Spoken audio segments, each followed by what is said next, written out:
Hey, hello and welcome everybody. Wednesday evening. It is one day after the update of the PTR has dropped by Blizzard Entertainment for the Warcraft 3. Patch 1.36.1 is all that everybody is talking about. And yesterday we gave us the feedback to the PTR changes already. But we also mentioned many times that we have a different idea of how to do it and how to approach things and what is there to do, because a lot of things aren't addressed by Blizzard or will further down some problems that we have in the current meta. So whenever we talk about balance or statistics or anything like that, I need to have Dondo by my side, just like today. Yes. Hello. Yeah, it was the timings was pretty special, right? Me and Sevorkas was thinking of this for quite a long while, and then suddenly PTR just jumps out. First, a very weird PTR, and then a new one with half of the changes already included, but also a bit of the out of the date stuff. So it felt very prescient to do this pretty fast. Now we both felt. Yeah. So this is not just your work. This is definitely not my work. Who was involved creating these notes and the patch idea proposal, I think we can call it? It's me, Save Orcas, that have been coordinating it, but a lot of the feedback and the reason we got down to the suggestions we got is a lot to do also, mostly to do with the pro players that gave us feedback. Pro players and other people as well, I guess I would say. There's a huge list of people. It's, okay, let me try to remember everyone. Razor Moon, Foggy did something, Lolite did at some point to be included. We need to include... My mind just went Starbuck, of course. We did a full talk with Starbuck. Scars has been included. I'll have to actually look at the list because there's quite a few people, so I don't offend anyone. And then what did I do? Sorry, I have to be correct here. Sevorkas we're gonna kill me if I don't mention everyone. My names just pop out of my head. I also heard of Grubby, Side, and Dice, for example. Grubby, Side, Dice, and Lolite is the ones that should also be mentioned. I think there's more as well, but that's good. And if I forgot anyone, please DM me and be mean. It's fine. And put it on the YouTube comments, because that helps us with the algorithm. Very, very important. Yeah, and our idea is that, people also, of course, those disagree with a lot of stuff. They didn't necessarily have the same opinion on things. And it's not meant to be, that's important. Me and Sevorkas doesn't want to say this is what everyone wants, so this is what it should be by definition. It's more to maybe give a framework on how we can approach it in the future. Maybe even including more people, especially the Asian community more involved would be cool.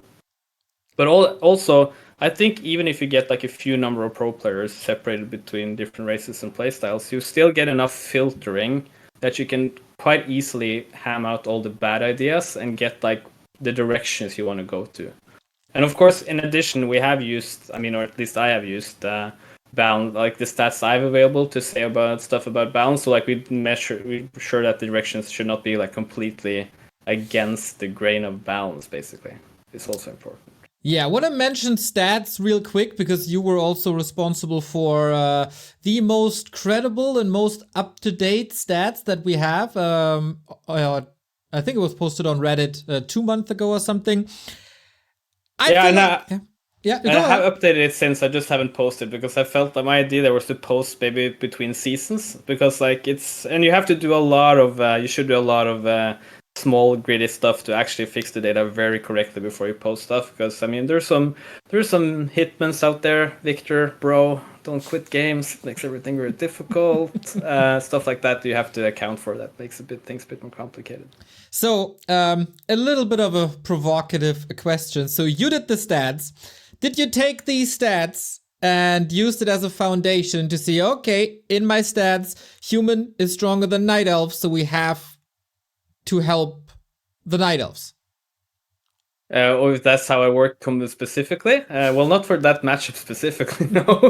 The thing is, our changes was a combination of design points and balance wishes. So we had to use the balance as some sort of direction, and that usually lines pretty well up with what people want to see changed anyways.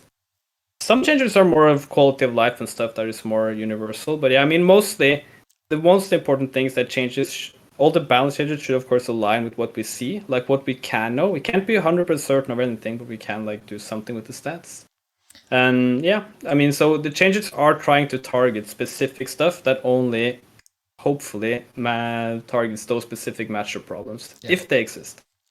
What I wanted to achieve with that little question there is stats might be a bit outdated. If 3 months ago a matchup was very imbalanced in one direction, but within these 3 months there was a meta shift, and now the matchup is even maybe, then the stats might still be skewed towards the state that it was in 3 months ago. So of course that is somewhat of a foundation. It gives us an idea of what matchup to look at, but of course you also watch a million games every week and you pretty much know exactly where the meta is in each matchup, and we try to address things that are currently problematic in the meta as of, what is it today, October 25.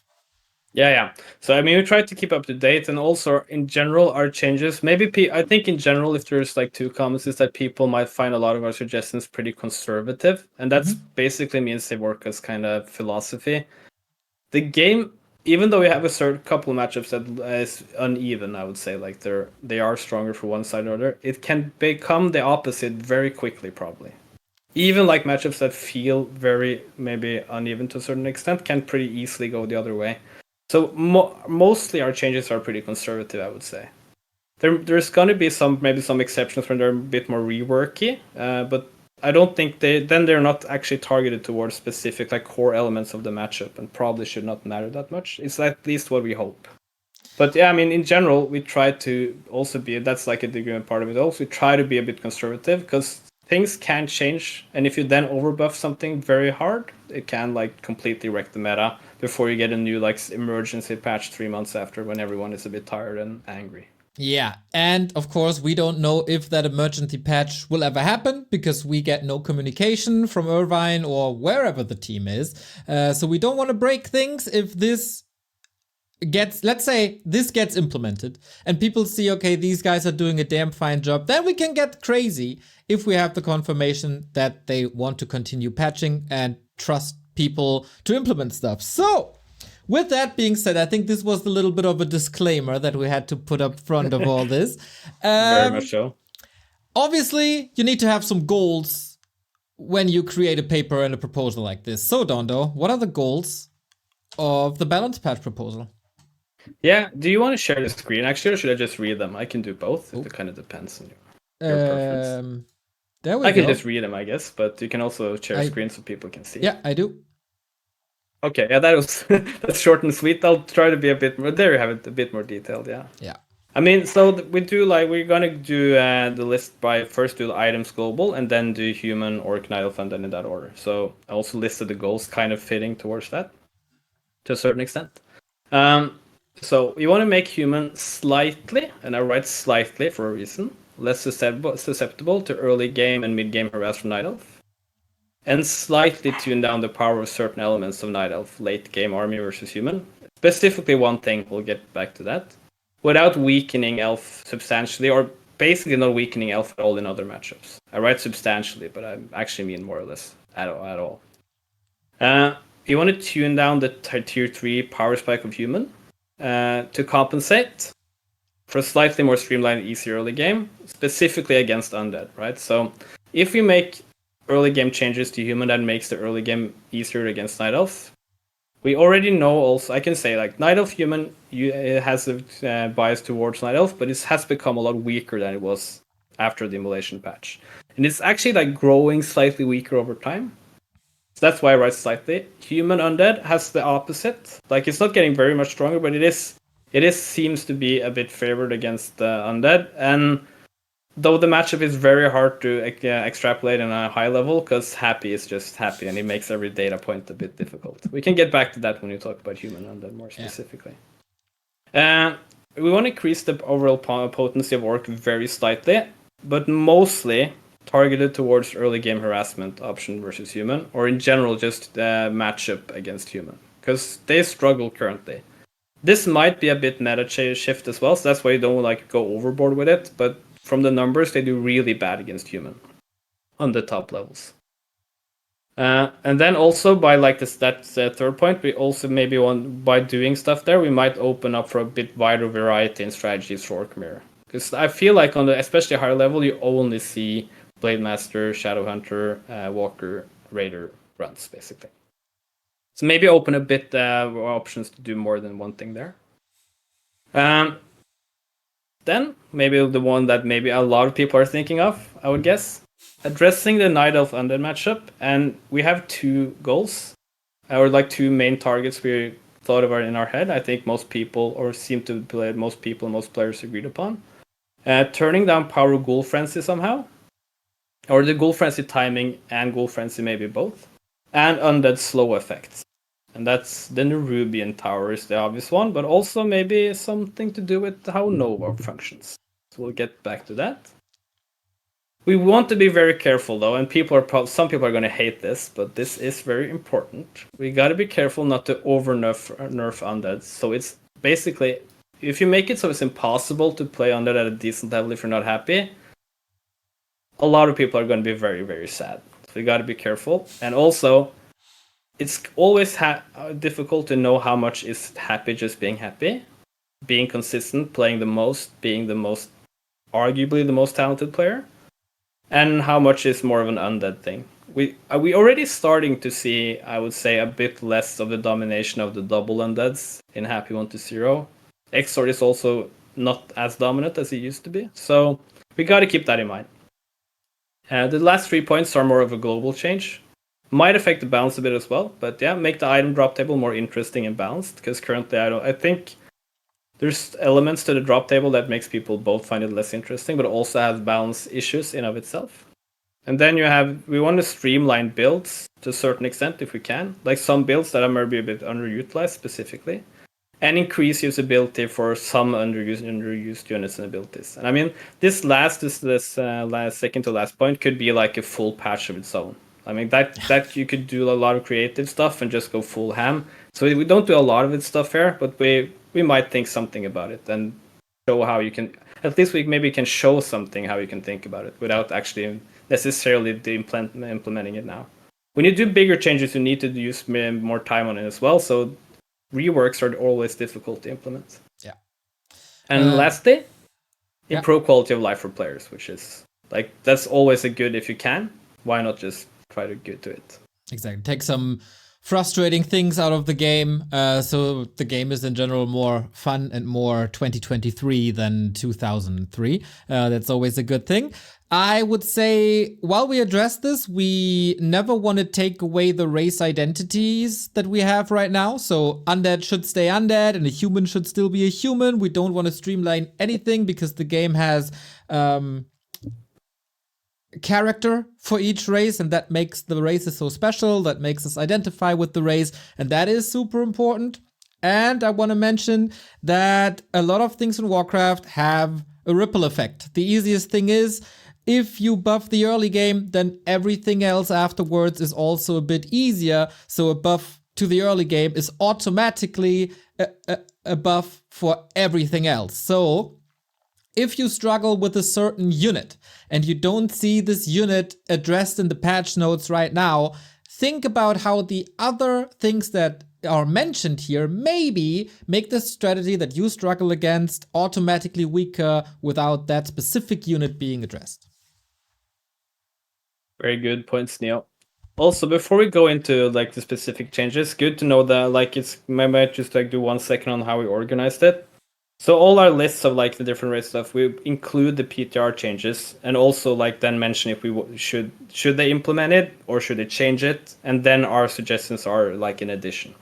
Yeah, so we try to organize it like the early game, but it's kind of hard to like find a perfect way to organize it. But there's like some logic to how it's put together. Yeah, so basically the status quo of this paper is the PTR update from yesterday. Yeah, and then all the other stuff added that we like, the high priority stuff we felt. And it has to be said, there's a lot of stuff that we already we had there. Many of them pretty small. We tried to focus on things we felt were easy to implement. sometimes just to show like how you can do stuff maybe a bit more like different than what people might originally think, and a lot of them we actually just think are important, right? So there's a mix of those two. Yeah. All right. I think we set a good foundation. People so far can hopefully follow us. Where do you want to start? We do global first, and then we do races, because global is that if we do that at the end, people are sleeping. So let's do global first. All right. Global changes. Is everything readable? I think so. Can I make this bigger, actually? Yeah, this should be a bit better readable. Yeah, so I mean the reasons are written there as well, but I can maybe do like some longer explanations when needed. Some are pretty obvious. For items first, we feel like we should move Ring of Protection +3 from level 1 to 2. And, like these two are in combination, should remove Ring of Protection +4 from the item table. This was super universal by all the players that got feedback, by the way. That, like, why not? Because they feel like rings are too powerful in the current power level, and they're also just too common. So both are, like, negative on its own. And also, this is like an indirect nerf to certain strats and heroes if they get the rings. So you can't like say the strats are planned around it, but you have situations where I think the most obvious people I point out is a demon with +7 armor, but it actually also affects like an Archmage with +8 armor against a Lich without any armor. It's you can actually armor in the current meta. You can get so much armor in the early game, it can like swing games. It's kind of the new class in that regard at some points. Because you can stack them quite easily if you're lucky from 2 camps. So yeah. So that's like the first one. This is pretty universal. I don't think this is like too controversial either. So that's pretty easy. Yeah, I would agree. Especially the ring flood on the maps is kind of boring as well to a player. It's not exciting to get a ring, right? And all your inventory is packed with rings. One is 3, one is 4, one is 5. It's not exciting. So, and it's not that healthy for the balance. So I also agree with that. Yeah. Second item to change is included in the PTR, but we feel like it makes no sense if you don't also do the one below it, in the line below it. So you move Circlet of Nobility from level 3 to 2 because we feel like it doesn't have a natural place in level 3. It's also, it gives them, if you move to 2, you need to compensate for something, or it opens up the item drop table more. But if it's at level 2, it's too strong. It has always been too strong at that level. And then it got changed, and now it's too weak, maybe from level 3. So our suggestion is to just give it 1+ to all stats and 1+ to the main hero attribute. And then you decrease the cost to 150 gold, so it it has good alignment on value versus sell value. So yeah, I think this is like a good overall change in my head at least. Yeah, there are some edge cases where this is not perfect. For example, a Shadowhunter would probably rather have mana than +1 damage. But there's not too many heroes where this is the case, and we fix a lot of issues with this stat. I don't know if I'm getting ahead of myself here, but how difficult would it be to implement this, Dondo? From what I know by the coders or the map makers, which I really should thank, by the way, Sevorkas were very specific on this. We can do a lot of this testing, and they do come with a lot of suggestions, and especially items and creeps, none are better than map makers. They just know everything, and they can test everything. This one is not hard to do. The one that was hard to do and they failed miserably at was trying to get it toggleable. So you basically change so that they had the suggested system where you try to like be able to choose which of the abilities you got +2 on. That just completely not broke the game in terms of balance. It actually broke the whole infrastructure of the game. Yeah, it broke the inventory. You could stack your stats. It was horrible. So yeah, maybe I am getting ahead of myself, but I don't care because I got a map by Save Orcas. This was done by Rhythmed and Knecht. Rhythm was up yesterday in the call already and gave some insights, and Knecht we also know from some maps that we are playing in Warcraft 3. So they sent me a map and I went to the shop and I bought a circlet, and look at this, guys. There's a Crypt and there's a circlet, and I get 2/1/1 just like that. So definitely possible. Blizzard, if you want to know how that works, call us and we'll tell you.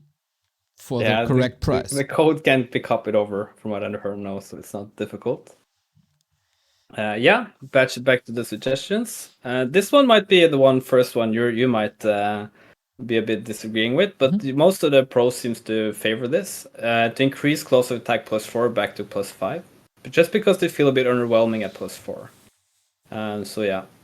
I don't think this like a huge. If this becomes like the biggest topic of discussion, I'm very surprised. Anyways, I think both can be perfectly fine. But this was like a general feedback that people gave, so why not try +5 again? It will increase the RNG slightly, but maybe that's fine. Yeah, this is indeed something I'm not too sold on, but okay, it okay. I think like this is like such a small change as well. You can almost do like a poll, right? Like you want +5, +4, yeah, and then you have to live with the consequences to a certain degree. It's kind of hard to see this being completely game breaking anyway. So yeah, but I do agree with that +4 clause currently. Feel a bit I mean they were +6, right? So it has been decreased quite a bit already. I mean, yeah. I mean, +6 was too much. I'm not saying that, but it's it might be good to find a middle value. We'll see. We don't agree with moving Crystal Ball from level 3 to 2. Me and Sivok, we got this in our lap yesterday, right? It's kind of like, I have no idea where the suggestion is from, actually. So this is kind of hard to, I don't know, like, the full reasoning. You talked a bit, and me, I was there as well with Scars yesterday regarding it.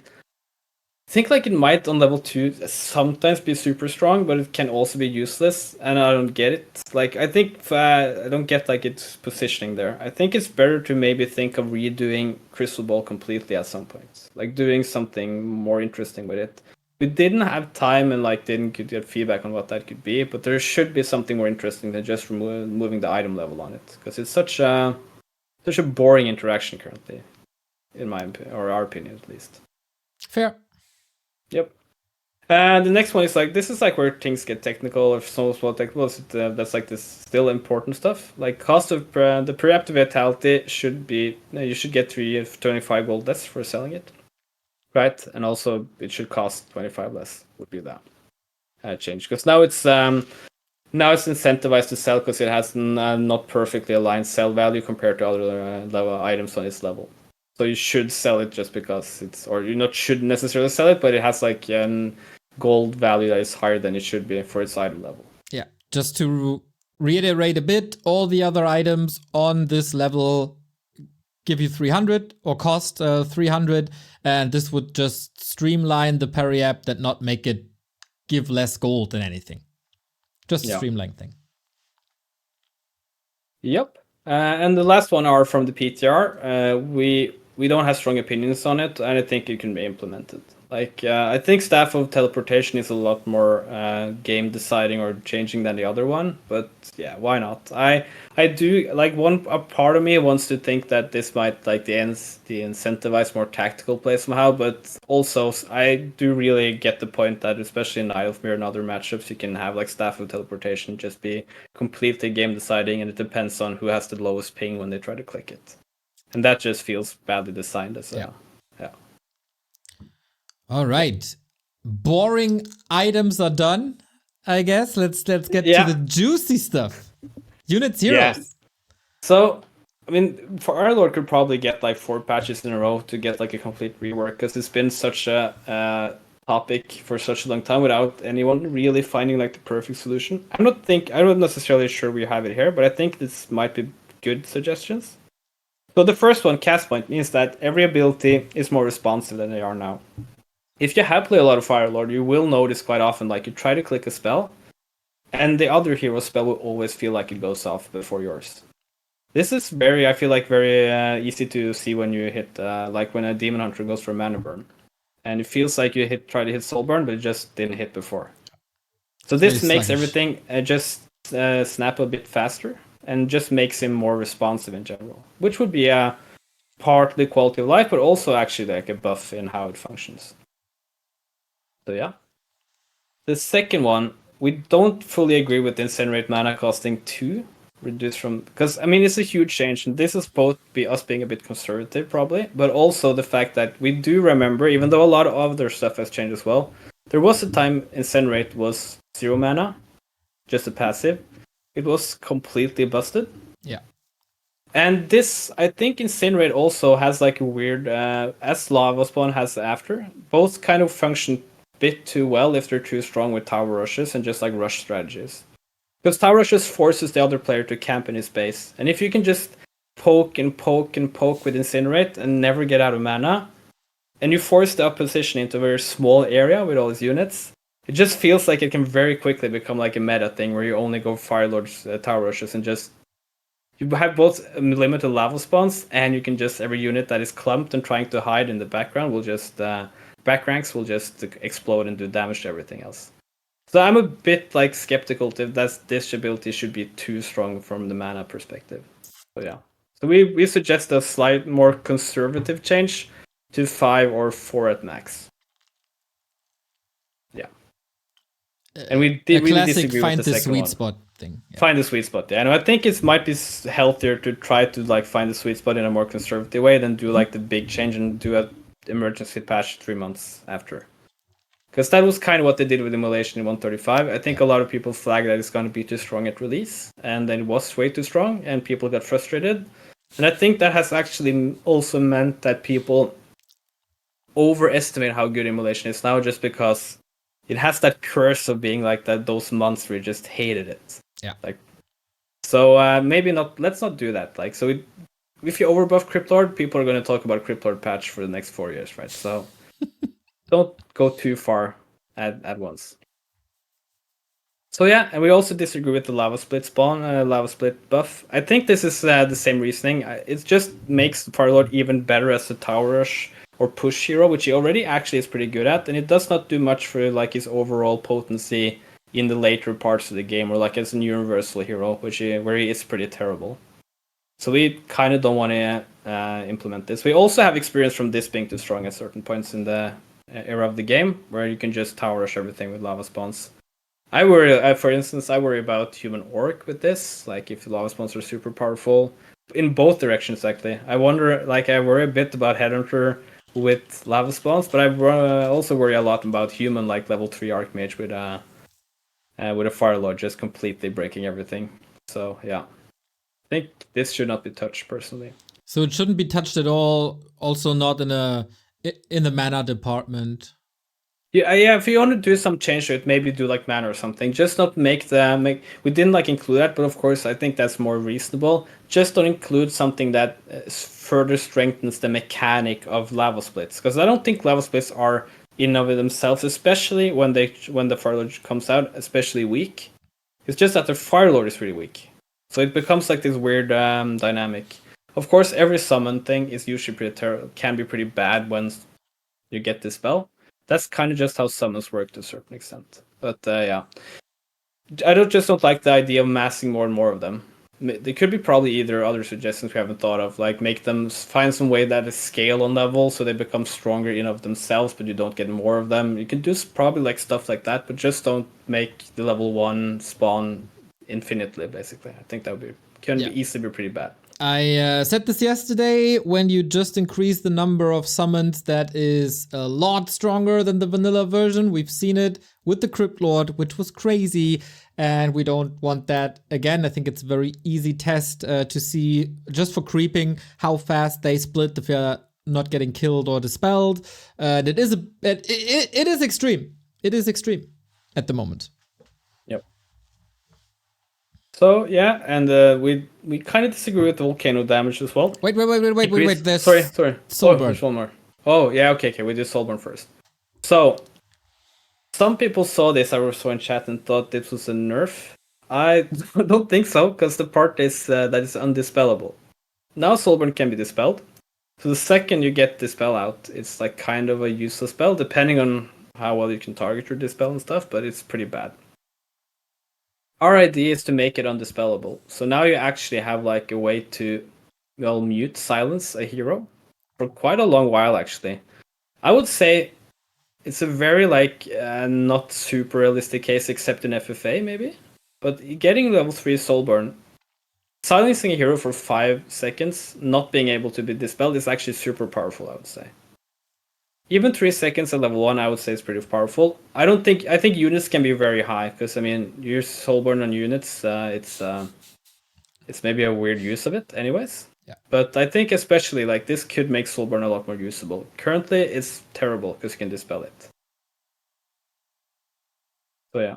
And you can tweak around with stuff where maybe level 1 should not like be dispelled, could be dispelled, and level 2 and 3 cannot. You can do like other stuff, but just a general idea. And a lot of people have mentioned this over the ages, is to just make Soulburn on this at some level undispellable. Because when you get like higher levels and you can dispel, it just becomes a non-factor. Yeah. Or actually a very conceptual, pretty cool spell in my book at least. What you think, Neil?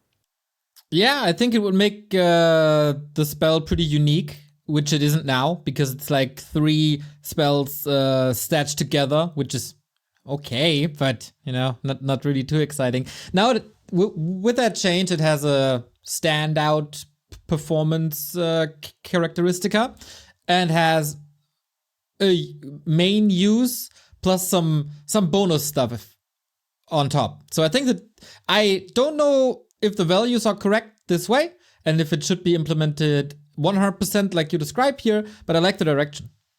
Yeah, that's the thing as well. It's kind of hard to know these values without testing properly, but I think it could be interesting to try at least and see if the values can be tweaked. Yeah, it gives, in my book, might like in a lot of situations give like this a bit of the same dance, to call it with another word, and how human undead works with like move your pal. You have to keep your pal actually positioned correctly, so silence is more difficult to do, and it gives like a value for positioning for both heroes. Yeah, I think that could be interesting to look at further.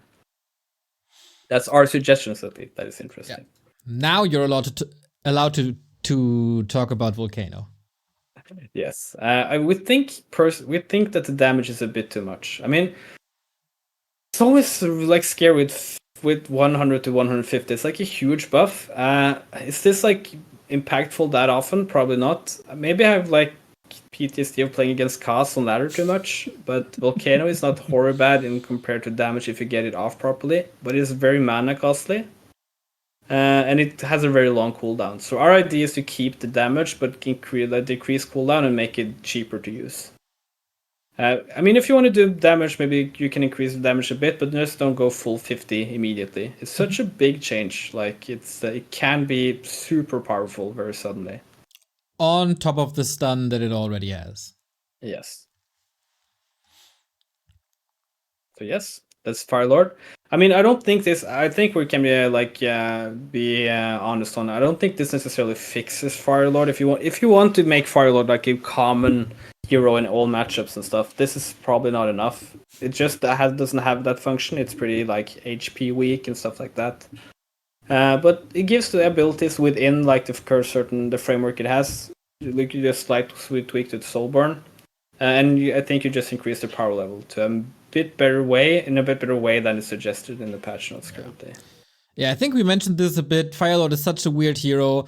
It has a summon spell, but not the mana to support it. It has a carry damage orb effect, but not the HP to support it, really. It could be a support unit, but for that it's also too squishy, and that comes up too late, and then it's easily counterable late because you don't really want it as a first hero.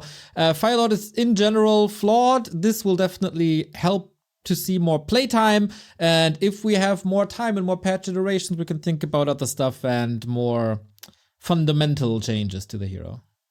Yeah, I mean, if you had like a more regular patch cycle, you could have like more focused patches, right? So one patch could basically be the Firelord patch. Like we want to work on the Firelord to find out what exactly. But you also want to work on the Naga. Yeah, I mean, Naga is generally a good hero. It's used in a lot of matchups, so it's not like meant to be a huge buff to the Naga role. It's just a buff to ability that is in of itself pretty weak and has a high activation cost, maybe for no good reason. It's like our reasoning here. So we actually wonder if like you even reduce it to 0. Wonder if like that has like any weird interactions, but just like in generally just lower the activation cost so mana shield can become a bit more usable. I think it's an underutilized idea that maybe Naga with Frost Arrow and Mana Shield and no Forked Lightning could be interesting, but not with how Mana Shield is now, I think, just because of the cost. Yeah, I think rather the opposite. Naga could be pretty good with Fork Lightning and Mana Shield if you slap an orb on her. So Could also be true, late game stages, we've seen it a bit already, but yeah, Mana Shield is already better than 5 years ago. But I mean, this can't really hurt. I think it's a nice little quality of life thing. Maybe the Demon Hunter told us that 0 activation cost is not good. Yeah, so. there might be some interaction there that really needs to be tested, right? Because the game kind of goes weird when you get level 0, get 0 stuff that is kind of hard to think about when you like. It just shouldn't matter, but it might do. But yeah. Yep, and the last one is I think several players suggested this, which I think or agreed and thought I found it interesting. And the idea here is I would say it's logical, but that might not make it so people agree. Changing Tinker Pocket Factory armor from heavy to normal. So the idea here is that currently Factory is weak against like piercing and range units, which kind of makes it so it feels like it doesn't have an opportunity cost to actually kill the Factory. Like the Factory, you can like the idea for Factory I feel like is that you spawn it in some like smart location or you shield it with your army and you get like clockworks into the fight. But since it can be killed quickly by piercing damage, it kind of negates that whole point. So this would make it slightly better against piercing damage and force more melee units to actually try to target the Factory. So a Niles going Tinker against Human might force Human to actually try to engage the Factory even more actively than they do now, instead of just bursting it out with rifles, water elemental stuff, or other like interactions. I think could be interesting. Also, the second part is more of a like small change, but it has a weird scaling now, where the spawn goblins is 7, 8, then 11. Like it has a non-linear scaling. So the second is just changes just to make that so the spawn goblins actually increase by 2 per engineering level instead of 1, 1, 3, 2 for some weird reason. But that looks very weird as it is now. I think nobody touched this or looked at it in forever. I should have said also, I don't think Tinker is close to being bad. I think Tinker is pretty good. It has like a weird position. Maybe it's like it has a lot of functions, but maybe it's like not specifically super good at any of them, but it's also pretty good at everything. You can meet some level 8 Tinkers on ladder, and you can think that Tinker is the best hero in the game quite fast. And so I think like this is a small change. I incentivize a bit more Tinker play and also make the Pocket Factory work more as it is intended to do, without being involved. Like I don't think this could be very game breaking at any point. But, if I'm not mistaken, this is how it was 6 years ago, right? That is true. The Factory, and then it was changed. Like before I was playing again, so it's kind of hard, or knowing about the game again. So yeah, it is what happened 6 years ago. Yeah, correct. Yeah. Good reasoning behind it. Makes sense to me. And then the creeps, this is like in the PTR. I think it's good that they are there. So just the movement speed for the range units is both so like a small nerf them if they're going to get shot by it from the Merc, but it's also that you can re-aggro them properly, which is Yeah, this is something that Save Orcas told us on the call, who for people who weren't there. If creeps have 300 MS, they attack units with 270 MS over heroes, and then it makes it really, really hard to get the aggro from the unit back to the hero or to another unit, which makes creeping a bit more problematic. And yeah, if the creeps themselves have 270 MS, as they will have in the patch, hopefully, that is not the case anymore, and just creeping is more convenient. Yeah. I mean, people have probably different ideas on creeps, but the less controllable, especially like the creeping of the creeps themselves are, the less skill it's involved, right, in actually reducing damage you take, etc. So I think it's good that that it has like a skill to how you do it. Yeah. And the last one is decreasing duration of Frost Armor slow effects. And that's just because the Frost Armor from the creeps never got nerfed. So they're just super strong. So you can get like creep camps in certain camps and just everything is slowed for a year. So I think this just makes it more friendly towards melee units. Yeah. And also just reduces the opportunity cost to getting creep jacked slightly, which I think is on those camps can be good. Yeah, it's super annoying. On some camps, you can't prevent it to get the frost armor onto something. This is just something that was addressed for the hero, but not for the creeps, when definitely it should. It was just forgotten about. Would be nice quality of life. Like, 2 seconds of frost armor on a creep will not kill anyone. But it's just better this way. The 3-second way. All right, Yes. So to sum this up a little bit, make the early game drop table a bit more exciting with a reworked circlet, with a ring less, with stronger claws, delete or keep the crystal ball on level 3 or delete it, streamline the Periapt, keep the tally and retraining changes, fix Firelord but in a different way to reduce or to make him more responsible and reduce the risk of being OP in pretty much all spells, plus address the soul burn to make it a bit unique, help the Naga a little bit with the mana shield, help the Tinker a little bit with the Pocket Factory, and help us creep. Indeed. Okay, that was most likely the most boring and uncontroversial, if that's a thing. Yes, start. I would think so. The second you mention a race, it's going to be pretty a bit more lively, I would guess, in chat. So Yeah. Sorry for the introduction, guys. Now the Imba is arriving. Here we go. Imba to Humba, or where you want to go? Start with the Humba, yes. Okay, do you want to share your point of view of the human matchups again real quick and what you want to accomplish with these changes? Just real quick. Yeah, we can do it quick. Human is not in a bad spot in general. I'm just going to say it's not in a bad spot. It's actually doing pretty well recently, except one matchup, Night Elf, where it still is not underperforming a bit. To a lot lesser extent than it used to. So we want to do like maybe some changes that helps a bit against certain power spikes Night Elf has. And we also want to be careful of doing anything that makes human even stronger against other races, especially specifically Orc and Undead.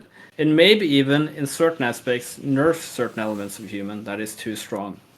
Either against races specifically or just in like different points of the game. So yeah. Okay, Dondo, then I ask you now, how would you do that? Should I click the human button? Click it, just click the human button.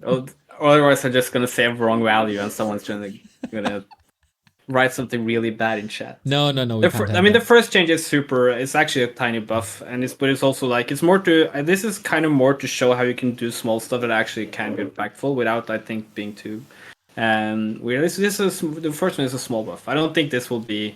I get some people really agreed upon. Some people were kind of neutral on it. It's not like a huge thing. Yeah. So, but yeah, you always have to mention what the first change is. Not everybody is watching. So that's true. Some of them are just listening. So the first change is to increase the stat boost per level from 1.8 on strength to 2 per level. Yeah. And I mean, most people when they see like these numbers, and it's understandable, get a bit like glassy-eyed. The only thing this will change is that it will have -1 intelligence from level 6 onwards, but it will have plus 25 HP from level 2. So the idea here is that Archmage is pretty weak in the early game, HP-wise. Human doesn't have easy access to healing before they get a shop.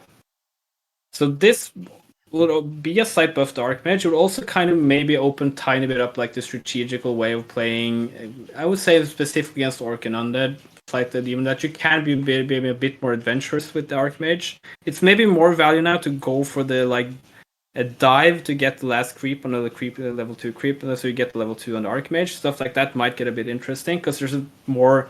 The trade-off becomes bigger, right, for getting that level 2, because you get the 25 more HP than you would otherwise have. So the idea here is just to slightly make Archmage a bit more less vulnerable in the early game, or in general. I mean, 25 HP will carry out through the game, but I don't think people have said that like level 5 Archmage problem is that it has too much HP and it's a tanky boy. So I think it's mostly to do on the early game where it can feel very weak very fast. But I mean, it's not big, right? It's a Demon Hunter hit, basically. Yeah. It might survive one more hit. And also, this is something that I mentioned before. You have to see all the changes as a combination and not isolated. As we will have fewer rings, the Archmage automatically will have lower armor, right? So giving him a bit more HP to compensate for that can't be the worst. No, and the demon might pick up the claws +5 instead, right? So everything might balance out perfectly. Yeah. I think a lot of humans feel, and especially if Orc early game gets a bit more powerful again, it used to be like a meta where the Archmage had to hide in his space to like a strong degree. Even we shouldn't buff it a lot, but I think maybe just giving a slightly more HP might be like a good change. That's our intuition, at least. I like how you started this with a small buff before you hit the humans with the Nerf hammer. Hit him! Well, the bash changes in the PTR are completely insane. I mean, I think a lot of the PTR changes are not that bad. In general, I think it's good when people are a bit more diplomatic in how they approach things, because old people are trying. I'm not going to be rude here. Old people are trying their best, but the bash changes they're trying to implement are just completely bonkers. Did you see the witty video of the Mountain King? I've seen like videos on videos, and I've tried it on maps, and it's just completely insane. MK First is already a good hero, or MK in general is a good hero. MK First is kind of standard, almost, in 2 matchups currently. Fortitude plays this only MK First against Night Elf, on ladder at least. He also plays only MK First against Undead. And I would say 50% of the time, except the one series against Happy, he plays MK First against Orc. Sock plays a lot of MK First against Orc, a lot of MK First against Undead, a little bit less MK First against Night Elf, but he does every now and then. All of them have one thing in common. They go Bolt Bash until this reskill at level 5. MK is fine. Bash is perfectly fine. If this is like something we need to buff Bash, or else we're not gonna get sleep. We're just gonna remove Warcraft from the world if we don't get the Bash change. Then very slightly increase the damage, so it actually has like a damage scaling. We suggest 25, 35, 50. Don't touch the stun. The stun is already way good. I think there's like a misconception here that they think that it should be some scaling on the stun. But a level 6 MK hitting something for 2 seconds and getting a stun for 2 seconds after a bolt that is already stronger than level 1 bolt, right? So you have stuff like that. Has a full 80-foot army focusing that thing. Don't do it. It's just don't get there. It's also a complete room. Like they're saying we want to have more Warden play. Do this and you'll never see a Warden again in human. Just in Night Elf. Because if that's the MK showing up, that Warden is so dead. Like it's the most dead Warden ever. In all situations. I also want to repeat myself from yesterday. Dear developers team, you learned from the community feedback that mining pick with a bash passive is not good, and we don't want that kind of RNG in the game. And then you delete it and you learned your lesson. And then you increase the disable to 6 seconds. That's not right. Your Diablo 4 team has been through a lot of shit because they had a lot of stun lock monsters in the game. And now they reverted that. Maybe talk to them that if our heroes can't move, that is not a good thing. And it's not fun and it's not healthy for the game. Indeed. Speaking of not good for the game, we don't think Devotion Aura, and all players that got feedback did not again also suggest the same. Devotion Aura is perfectly fine. It's a good aura. It's actually a very good aura. It's just that the other skills are also very important for how the Paladin functions. We don't need to increase that further. And if you're going to do an increase, do a small. Don't increase it.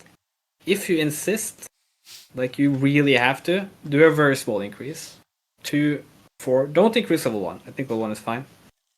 Very small increase by 0.5 on level 2, and then keep level 3 the same. So you just give like a bit more incentive to skill level 2 Devotion Aura instead of Divine Shield, for instance. That's about it. But I actually don't think you need to change it. Yeah. Not more than that, I think, on that change. It's just Don't do it. I think we also discussed this at length yesterday and the week prior, so should more or less be a no-brainer. But you want to address the Bloodmage. Very small changes. This value seems to be tested. Maybe they can be put down even further. Yeah, we think, or we have gotten feedback from several players that it could be interesting to try to make the Flame Strike a bit more responsive. I don't think it should ever go down to like being actually zero, like close to 0 seconds. I like the idea that it's a bit unique as like an AoE. You can micro a bit better against it if you have like 0 point-ish seconds to react. But it does feel a bit slow currently, and it's very easy to move your Bloodmage away while it's casting. It just has like that tiny millisecond to slow of a time where you use your Bloodmage to just move it back. I think this would help a tiny bit with kiting, and also just removing the mana cost, reducing mana cost cycle will also make the spell a bit more usable. It's a very small buff. We can test the values and see if this actually does anything. We can test values first and see if that does anything.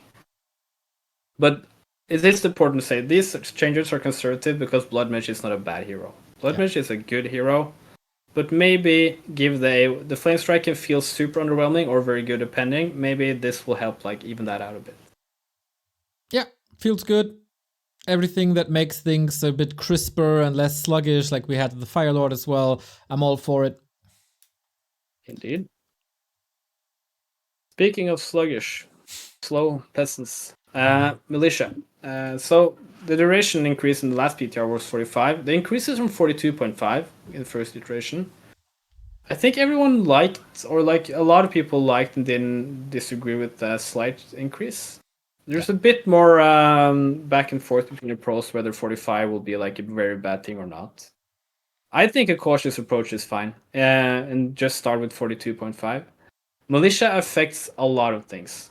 Humans will take a lot less damage if they have to go back from creeping and try to evacuate if you get creep checked.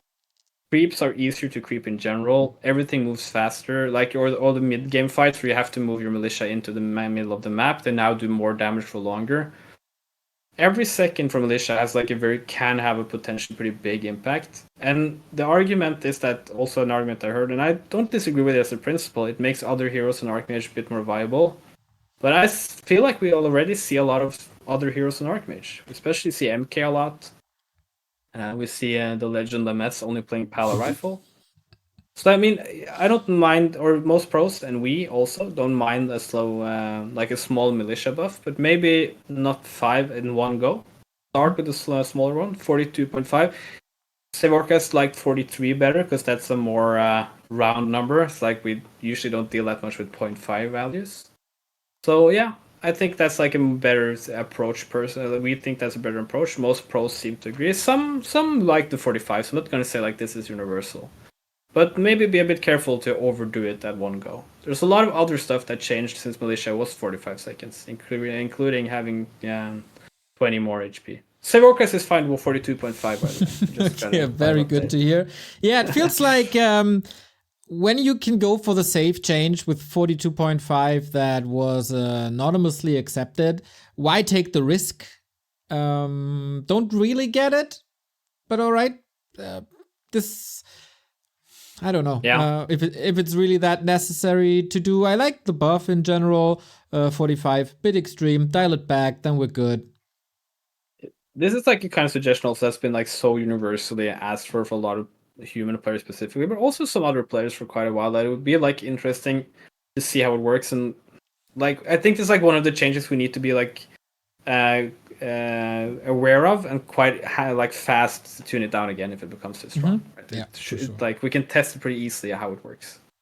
All right, that was all the stuff, or most of the stuff that was addressed in the PTR, but you want to address something that Blizzard doesn't want to touch. The Arcane Tower. Yeah, and now things get controversial, I guess. So, guys, before this is being explained, keep in mind, these are two changes. They are coming together. Don't look at them individually.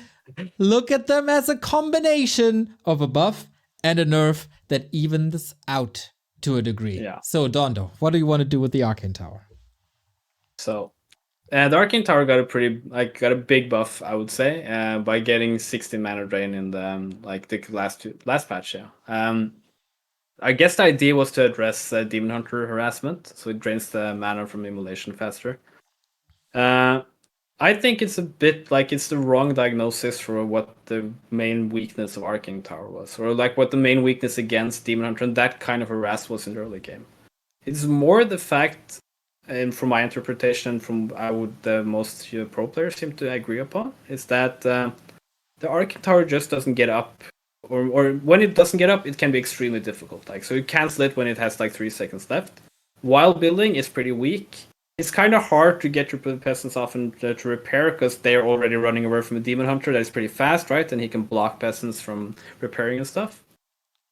But when the tower gets up, it's now suddenly super powerful, and it's also super powerful against Undead and Orc specifically. Also This change was Keeper. yeah, good against everything, super good against everything. I think, like, if you think 4 mana difference, doesn't matter that much. You really see, if you like put those two values next to each other, how fast the mana drains at the moment. It's a super big nerf to Undead 1-base pushes. Because like if you try to do like the old school Pit Lord 1-base push now, the Pit Lord has like 0 mana before the Rain of Fire is finished. So I just don't think it was the right direction overall. We said 14 or 12. So the idea here then is to make it so that Arcane Towers build slightly faster, so they have a bit more chance of going up. Like, it's a bit easier to get them completed. I think this mostly affects against Night Elf. That's usually where you see the Arcane Tower snipes. Against Undead, I think it's more common that the skirmishes, again, especially against Lich, but also DK, happen more often before the Arcane Tower is up anyways. And the Undeads are often less partial to focus than the Arcane Tower. Night Elf have this second timing where they get the DH and the Naga, or the DH and the Panda. And if there's no Arcane Tower there, human can be super dead. Like, they can just instantly die at that point. Especially if the Demon Hunter ticks level 3 and has level 2 Immolation or something. It's kind of like impossible to engage at any point. So I think this is I think these two changes, if put together, would make the Arcane buff more like logical, without affecting, I would say, especially against Undead and Orc, too much. Is my idea. So it helps a bit against the Night Elf, especially harass, and the second push. And it also doesn't make that fact, maybe it reduces slightly the fact that if your Arcane Tower gets sniped against the Night Elf, it feels often like the game is over already. Because you can get it up a second tower a bit faster, right? But Correct. Since the tower builds faster, it needs to be weaker. I think it's way too strong just in general, but especially if it builds faster. Here I come as the community's devil's advocate, Dondo. Do it. If you touch the build time or upgrade time of a tower, it automatically makes the next patch a tower rush patch, and we don't want that. And you risk the meta of Warcraft 3 by buffing the research time of the Arcane Tower. Interesting. Well, I mean, one thing you can say is like, I just don't think so. I don't think Arcane Tower rushes have been like quite a common thing. And I think, I mean, there are just two counteractive effects here, right? It's still the same fact that if you get an Arcane Tower, for instance, 1-base pushes against Night Elf, they now drain quite a lot less mana. So you have to counteract those two effects. I mean, I think it's like a valid... I wouldn't say like it's not a valid thing to worry about. I just don't think these values are big enough. That's also why I want to keep the values small. We don't want to give a 10 or 15 second buff to the build time. Remo. But we also want to keep so I think these are good on counteracting changes, but I'm open to testing it. I think like if you only nerf it though, I think a lot of human players might rightfully be very disappointed. Yeah. So it depends a bit. Of course, but I think we should be open to testing it and see like if that actually becomes a thing, it should be super. It should be reverted immediately. But I feel like that fear is a bit overblown. Because the most like common tower rush for human is usually like a peasant tower rush, and then you build guard towers anyway. This of course goes a bit hand in hand with the militia buff duration, so this is less. The tower push would be less potent if it's only 42.5 seconds instead of 45, etc. But I'm 100% with you. Oh, you don't hear me anymore. I see. 1 second. I'm gonna get Dondo back on the line. Yeah, I have this Discord bug where people just stop hearing me for some reason. So we got Dondo back. Technical difficulties. Stay tuned. Thank you, Massa, Jacoby Doe, JTFRFVZ, Pokey, all you guys. And I guess Dondo is back. Yeah, was it me that was gone? That was me. I was saying this of course goes hand in hand. The Arcane Tower build time reduction with the Militia Duration increase. So when it comes to a tower push, smaller Militia Duration would be better than a 45-second Militia Duration. And I'm totally with you. And I like the 5-second building reduction because it helps so much while not being extreme. And I like that you poke a little fun at Remo, because I also think his 10 seconds is a bit too extreme, and then it becomes problematic. But 5 seconds is pretty much exactly the sweet spot. And I also 100% agree with you, and we said this when we did the 1.36 patch notes already, that 16 mana burned on heroes is super extreme. We saw it multiple times. It has been proven. Don't dial it all the way back. Because I kind of like that change, because like if there's a danger zone around the tower, that's kind of how it should be. So it should be noticeable, but 16 is a bit too extreme. And both in combination make the Arcane Tower pretty cool. It helps human in the early game in the matchup where they need some help without, in my opinion, risking too much. And maybe if there's one more tower push in the tournament, then it's another flavor that we add to the mix, as long as it doesn't get extreme and meta. So I'm all for the Arcane Tower change. It's one of my favorites in the entire patch. Thank you. I think that's a compliment, I guess. We'll see. We'll see how the rest of people read this. Okay. We'll move to now one. I think one is not that big. I think the next one is going to be like a huge controversial change, maybe, or a suggestion. So Footman Defend is a super strong ability. I mean, if it has any weakness, is that it takes a bit long to research. People sometimes feel so you can't build a Footman while researching. But the defend piercing reduction is insane. Like, you can't do anything with archers and headhunters against Footman with defense. So our idea here is to slightly nerf it. I don't think it's like completely impossible to go to 55 even, to like start there, but we're being a bit conservative. We start with 60. Just nerf ability that is a bit too strong in, seem to be agree upon on most people that it's a bit too strong for like this value currently. Yeah. Agree. Won't break anything, I guess. It oftentimes feels frustrating to play against defend. That could help with it without ruining human, as they also got the help with Militia Duration in the early game at that stage. Should be fine. It's also, I think, more of a buff for Orc than is for Night Elf that faces it, like both races that face a lot because for Night Elf I feel like the defend is also very good just because it reflects the Dried poison. Against Orc, it can feel like you can basically be killed by level 3 AM as if you have enough defense Footman just by default. So every slight changer might be positive. All right, let's get the shitstorm starting. Do you want to delete an entire ability from the game? It needs to be taken into account the rest of the changes. But yes, we suggest to remove Knight's Sundering Blaze ability.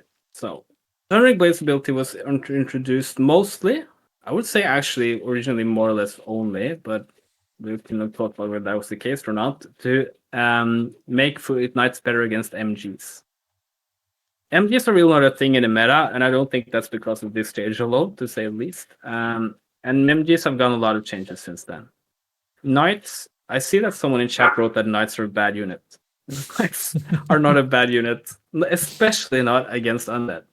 They wreck Fiends already, and they just give this ability for free a 10% damage bonus against something they're already extremely good against. It has to be taken into account. We're also doing other changes though that will kind of make this more logical, I think. But if we're going to do anything to Undead that will also affect the Undead human matchup, you have to give something back to Undead. because this matchup is already pretty on the line, and knights are super overwhelming. I think the reason you see mass banshees is not just because mass banshees are good, it's because doing fiends against knights gyro in or later get parts of the game is just impossible. Except maybe if you have like insane hero levels, but even then I think it's very difficult. So yeah. This could potentially also lead to the re-implementation of mountain giants in the matchup, which we haven't seen in forever. Might do. I actually don't believe that, but we can see. But again, could be an incentive. Like if it becomes, maybe you can reintroduce it. Maybe you can reduce it like in between value. But if you reduce the Sundering Blades even further, because it's 10% now, it used to be 15. Introducing like something, for some reason knights have a 5+% attack ability. It just I don't know. It feels very weak to me, like, or weird to me to have like a 5% damage increase ability. Yeah. Secondly, and if you sorry. Yeah, I want to say this again is a combination of a more stable early game. So you add something to the early game with Militia and Arcane Tower, and in return take a bit of strength away from the late game. So that is a balancing act of early and late game. Indeed, right? So you have to think that you get the knights out more easily here than you maybe got used to otherwise. And yeah, I think this is fine for personally. And most people seem to agree upon it. There were some pros that maybe suggested giving back as an upgrade then still. We decide we don't think that's like necessarily that good. It also clogs up the barbarics to a substantial degree, and it kind of doesn't fix the fact that like when you get proper 80 foods knight gyros, it just becomes like a super unbeatable army, except if you have super high level lich or a bunch of banshees. And yeah. All right, this will definitely be a discussion about this ability, but something that Save Orca said in a call, and that the Blizzard team immediately picked up, was to increase the number of food provided by keep and castle from 12 to 14. Blizzard actually wanted the castle to give 16. You seem to be against that. Or in favor of the idea, but against the 16 for castle. Yeah, I mean, I don't think like even having sleeper castle is that big of a deal, but the idea was just to give that 50 food timing. That was Save Orca's idea. So I think he felt like it was unnecessary to keep like adding 2 more food per tech. It was more to just have that one bonus food to make the 50 food more perfect or more fit better for humans. So it becomes more. It's mostly meant for one base. I don't think this matters. Maybe if you get like 1 farm less at the end of a 100 food army. An expansion play that feels very, very marginal to even like think about, but this makes like a perfect 50. You mentioned that if you do 16, you get a perfect 100 food. Mm-hmm. I don't necessarily disagree with that either. I think both were fine. I don't think that would be like a game-breaking change either to keep 2 food at castle as well. Yeah. So yeah, I mean, I'm open to both, but I especially like the idea of the 50 food at tier 2 because the 50 food timing is more important in general, of course, than the 100 food. Yep. Save Orcas disagree with this plus 60. Okay, just wanted to explain this real quick. At the moment, human end up at 48 food out of 50 because their farms give 6 and they start with 12. Yada. You do the math. So giving keep 14 would fill up the missing 2 food. If you give castle 16, it breaks the math for 50 food and 80 food upkeep. Yeah. It makes a nice 100, but everything before that isn't that great. I would be fine ending up at 98 when it's only 14 for castle. Human is already super strong in the late game. Building a farm for that is a little unintuitive, but in the very, very late game, does it really hurt you to spend 80 gold, 20 lumber for the 2 food you get? This needs a bit min-maxing, but I think in general, this is not the important part. The important part is to keep to 14. And that is something that's universally liked. Yep. I agree. That's the most important thing. I mean, if they look at this and be like, "This, what should we really focus on?" I don't think like doing the decision whether 16 on castle is like a game like thing they should use much time on. If they don't want to touch it and focus on other stuff, it's fine as well. It's a pretty small change. So, since we have Death Note in chat, you want to help the priests and the Dispel. The Dispel. I mean, Dispel is super weird as a spell in how it actually works. You click Dispel, it doesn't Dispel. You spam Dispel, it still doesn't Dispel. 4.5 minutes later, for some reason, a random priest shows up from somewhere else and dispels. This has to do with how heal works, like in combination with the spell. So basically, while it uses the heal spell, that is usually be on autocast or is in the action of healing, it doesn't interrupt the heal for doing a dispel. So you're kind of always like dependent on the timing being perfect, but there's no way to actually control the timing. The only way you control the timing is just not healing, which feels very counterintuitive for the usage in general. So the idea here from Save Orcas specifically is to just reduce the cast time for spells, but you don't want to do it in a way where heal becomes stronger, that you heal faster, because heal is good. It's a perfectly good ability. It's not even good, it's very strong. So you increase the cooldown to offset those two. So the spells cast faster, but the cooldown between every cast you do increases as well. It will slightly improve the odds of you hitting this spell at a good moment. It's like the way it actually, and that's how it works in my head at least. So it will make this spell feel more snappy than it does currently, but it doesn't do anything in actual values for healing and stuff. So I think this is a good thing. Quality of life change. I said this before. Everything that makes the game less sluggish and more snappy should be good. It's also actually a small but not totally insignificant buff as well. Because not this spell going off is actually like game deciding. Yeah, for sure. So let's remind ourselves real quick, what were the goals for human? Make them slightly more survivable against Night Elf in the early game. Slightly more survivable versus Night Elf, addressed by Militia Duration and by Arcane Tower. Yes. Try to not overbuff stuff they don't necessarily need or in matchups are very good. That would be Defend and Sundering Blades. Yes. And the quality and streamlined builds will be the number of food provided. Yeah. So you get you can do one base more effectively, especially if one base. And the quality of life and a small buff is the reducing priest cast time for spells. All right. So far, it looks like your goals have been achieved. Well, we'll see if people agree, but that's at least our logic that it will help increase reach the goals. Yeah.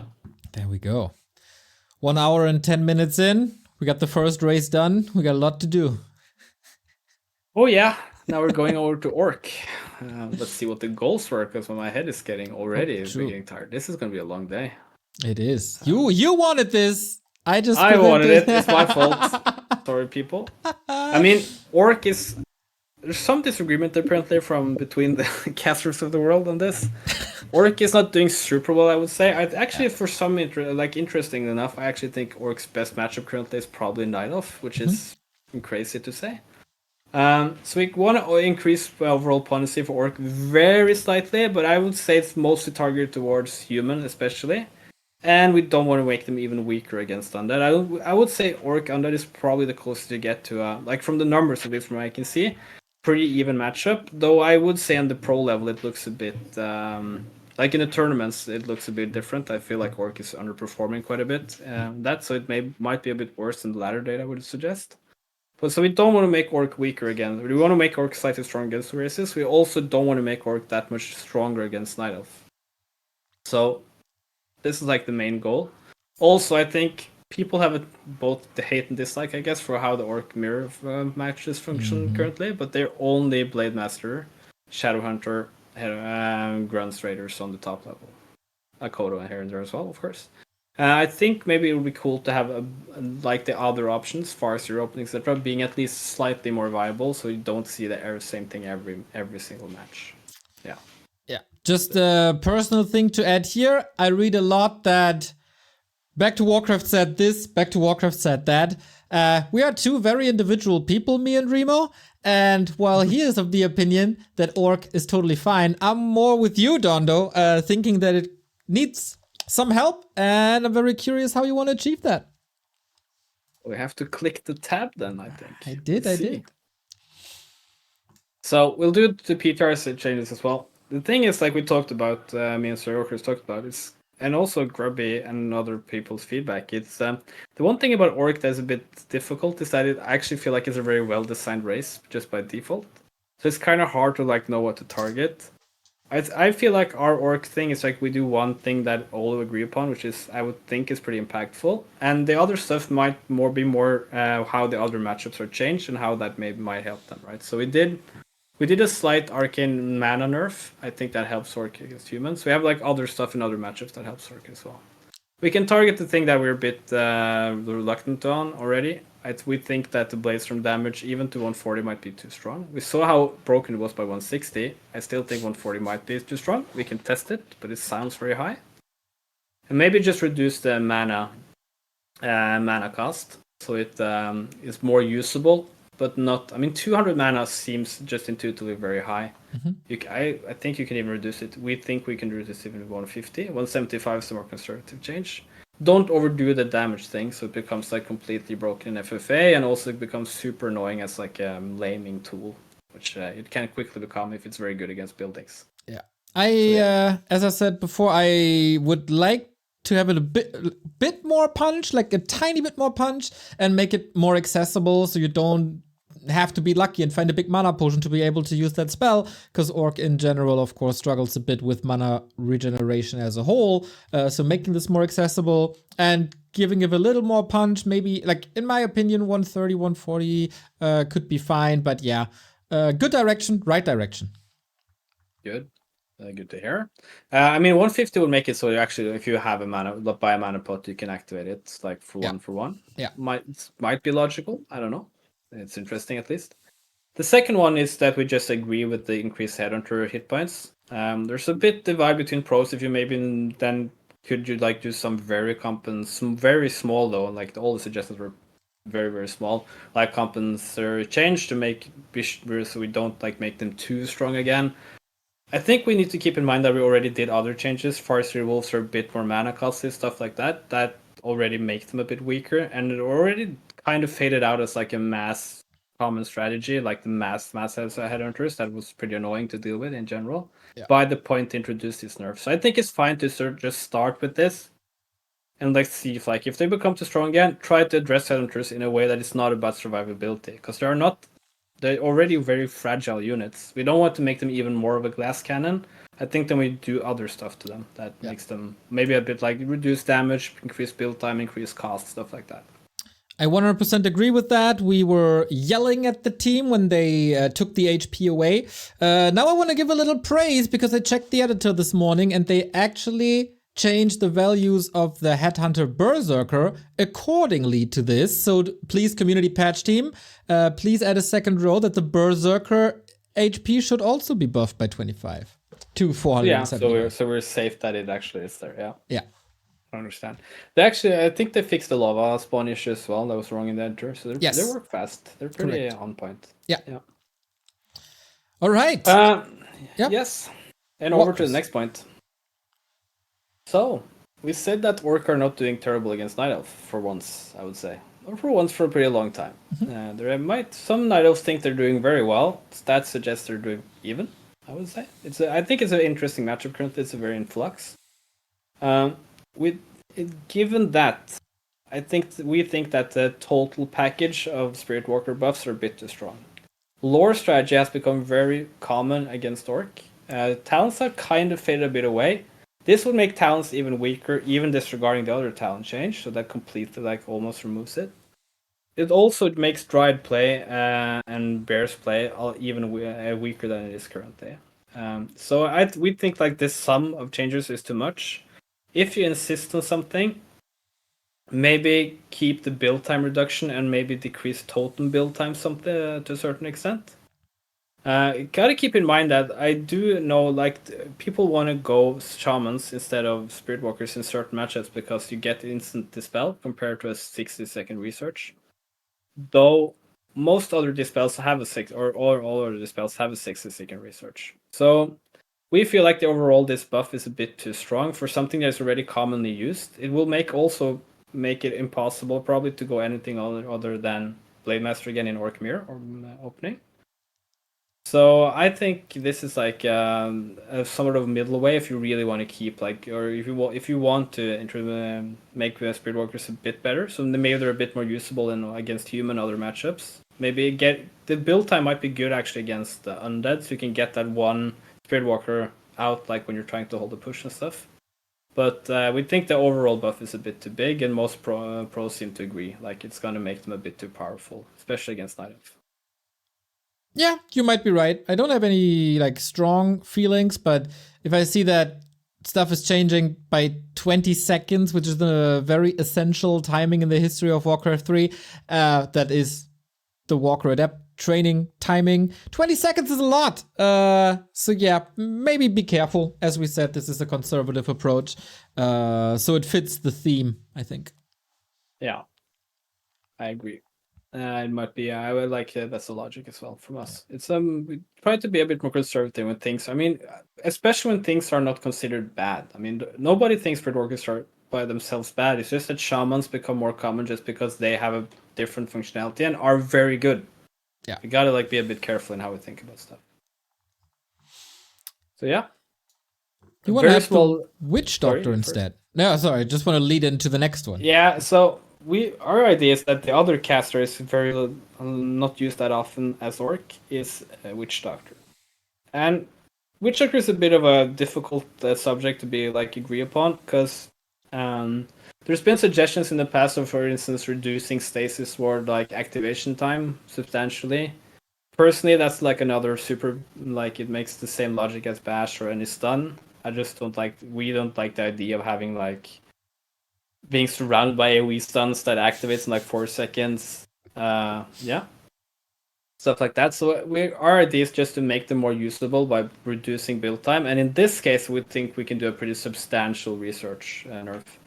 Both because the depth training probably doesn't provide you that much with Stasis Ward, so you want to like use it to get to the master training. Mm-hmm. Then maybe like for build time, maybe you can use Witch Doctors more as like you go in a fight, you go home, you can use a healing ward instead of doing like by 7 heal solves if you don't have Shadowhunter. Stuff like that might make it more usable. I don't think this will like there's any chance of this making Witch Doctor super good or super like he's gonna dominate the meta. But every single thing helps here, and I think Witch Doctor deserves more of the buffs in research time than the Spirit Walkers does. Okay, would add to the chance of to seeing more variety without breaking too much, I think. So this seems good. Yep. And also, we kind of have to say we don't have that strong opinions on the armor or the wood up changes, so we just like kept it in. But the one thing I would say is like the common people are a bit also the pro players are very like divided on this. But there's a point that armor upgrades is universal for Orc. So maybe there's an idea of just keeping the attack lumber increments and not doing the armor as well. But people were pretty split down the middle on this, and we are as well. Just my opinion on that. Like if you have a Night Elf army, especially in this matchup, it's either Archers and Hunts or Dryads Bears, right? So they kinda have a universal upgrade as well as it goes for their entire army. So this argument is a bit on the weak side. Also, if you have Fiends Destroyers, it's more or less the same. So there are army compositions who have that benefit of getting cheaper upgrades. And Orc is so expensive that it's just not made for one-on-one melee games. So level 2 and 3, yep, thanks for adding that. Making level 2 and especially level 3 cheaper is a good help, and it's necessary, in my opinion. So it's good that you keep it. And I think it's it's fair to be honest here, is that most people didn't have strong opinions. A few disagreed, some agreed. It didn't evoke a lot of strong feelings, no matter way, I would say. Yeah. So I think so that we didn't feel like a reason to remove it then, as our suggestion at least.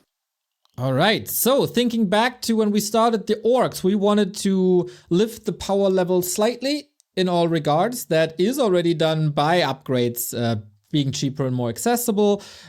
Adding Headhunters back into the mix adds obviously to a stronger Headhunter build, more build variety. That is good. Plus earlier access to Spirit Link and the spell, plus an incentive to maybe go for a Witch Doctor. That is addressing quite a bit. Yep. And I think the Headhunter like change is so impactful in Human Orc that already like doing more, a lot more in that matchup specifically is a bit scary before you see how that works. Especially when it's in combination of a defend nerf, etc., etc. So all of this in combination again. Yep. All right. Are we done with the orcs then? Oh, we are. Do you want to go to war with the Night Elf Discord?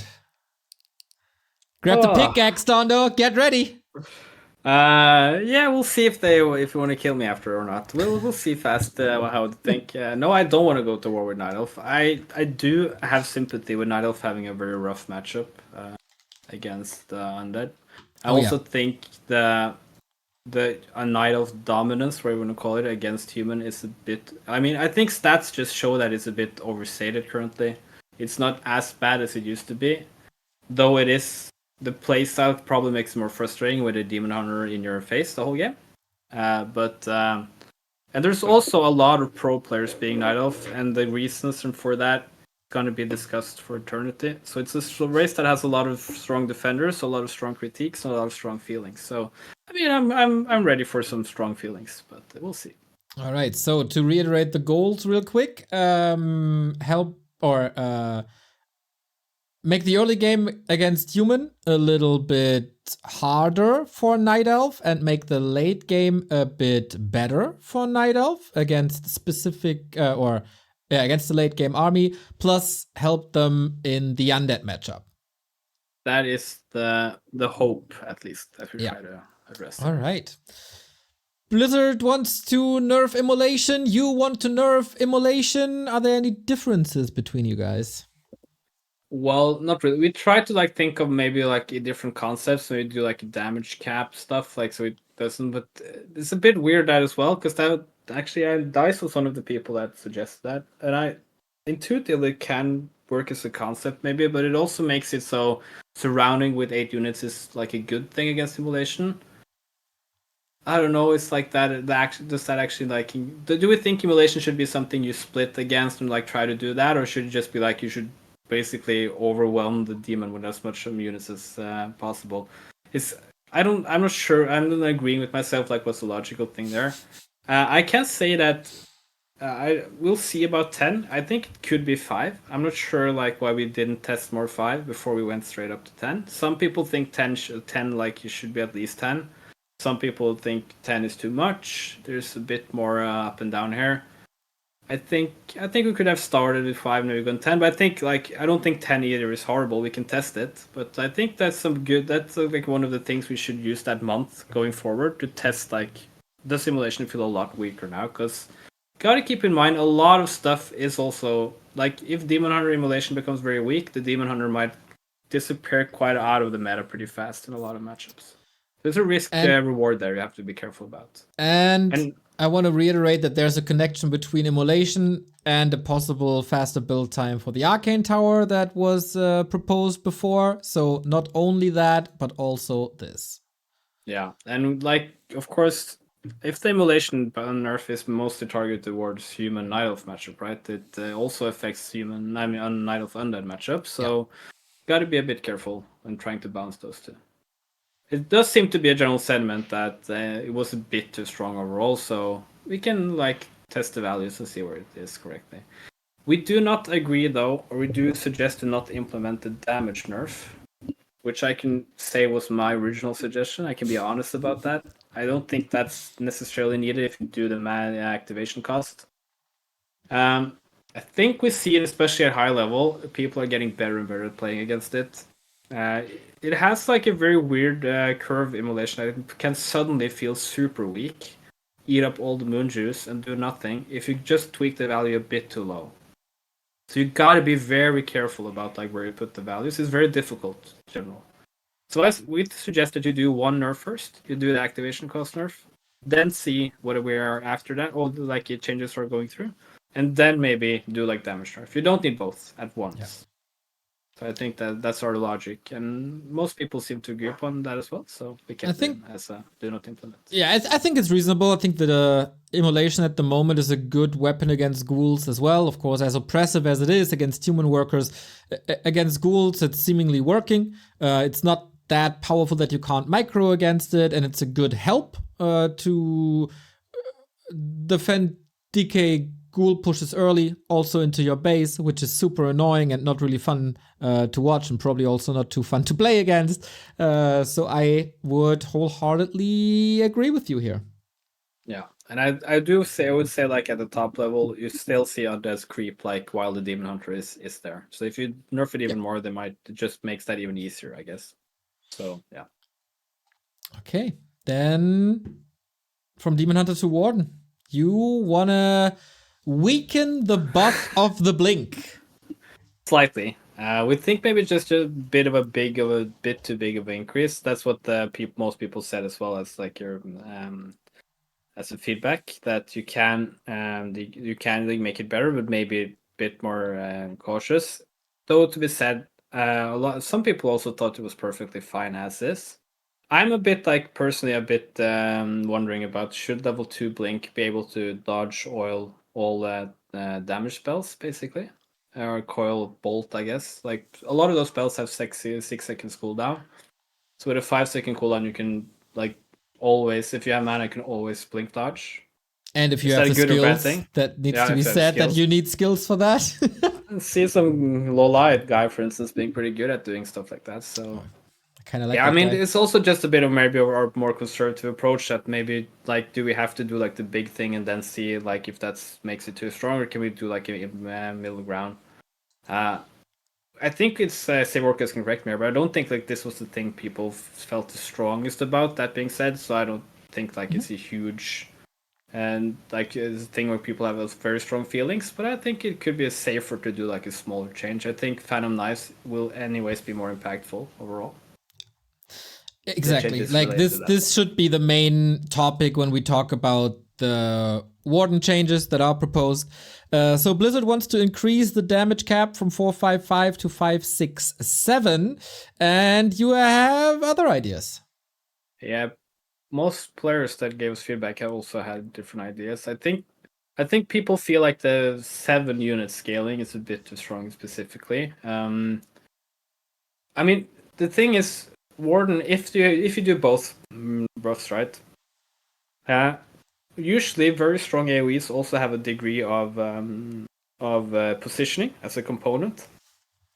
Warden kind of yes and no have that, right? Because Warden can blink into where it should be and do a lot of damage. It's kind of hard to actually micro that much against Phantom Knives because of the blink ability. I think 7. Yeah, but she can get bolt and stuff. It's not one directional. I understand that. I heard the point by Rezamoon yesterday, I think it was, that you can't hit that AoE from afar, like a Carrion Swarm, that you can just spam into the dark and hope that something's there, and most likely you're right, and then stuff dies. She has to be in the middle of it all, like a Mountain King Clap, for example. Yeah, I don't disagree with that either. I think it should be mentioned though, like going from 5 to 7 target damage caps is like a huge buff though. Like the numbers are just very big, the increase there. We think that might be a bit too strong, and we also think from the feedback we got that there's a better, more targeted change you can do. And that's, I guess we can go directly there because it's easier to talk about. Like, because we don't disagree with Final Knives getting a change. It's like the main thing. Yeah.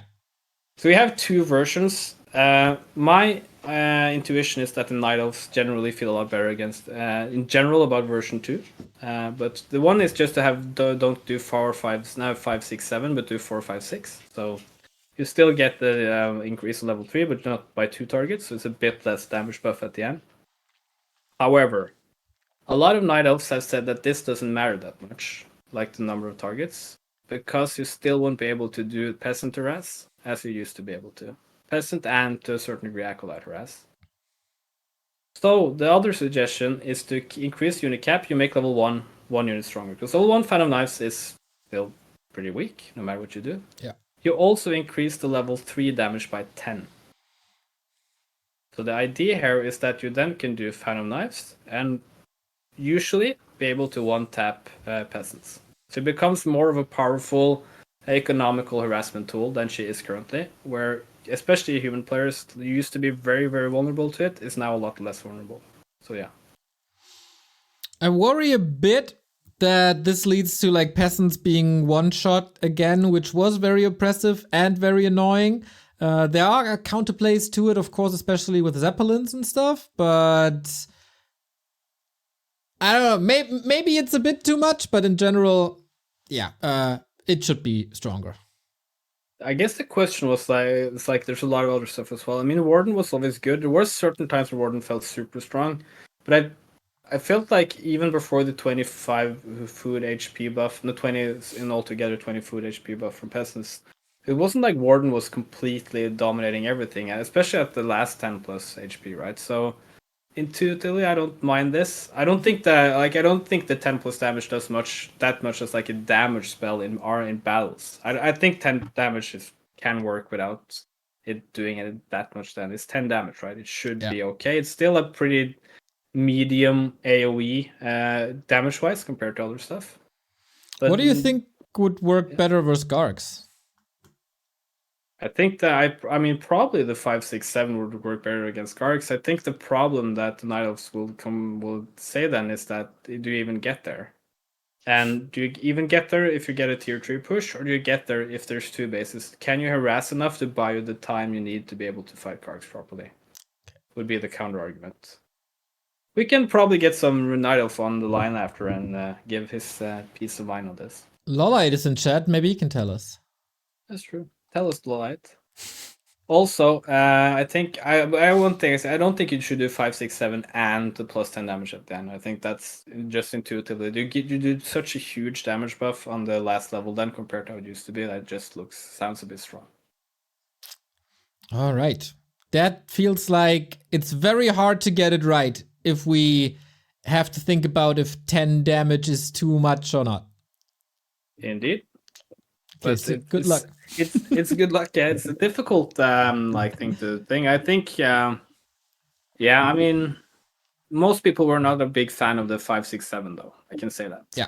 All right. Yeah. So that is worth noting.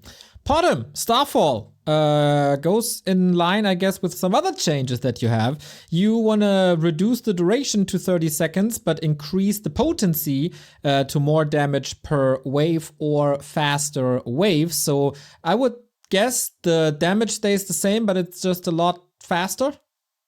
Yes, basically. So you get more damage per wave because the wave interval becomes faster to make it last only 30 seconds. Yeah.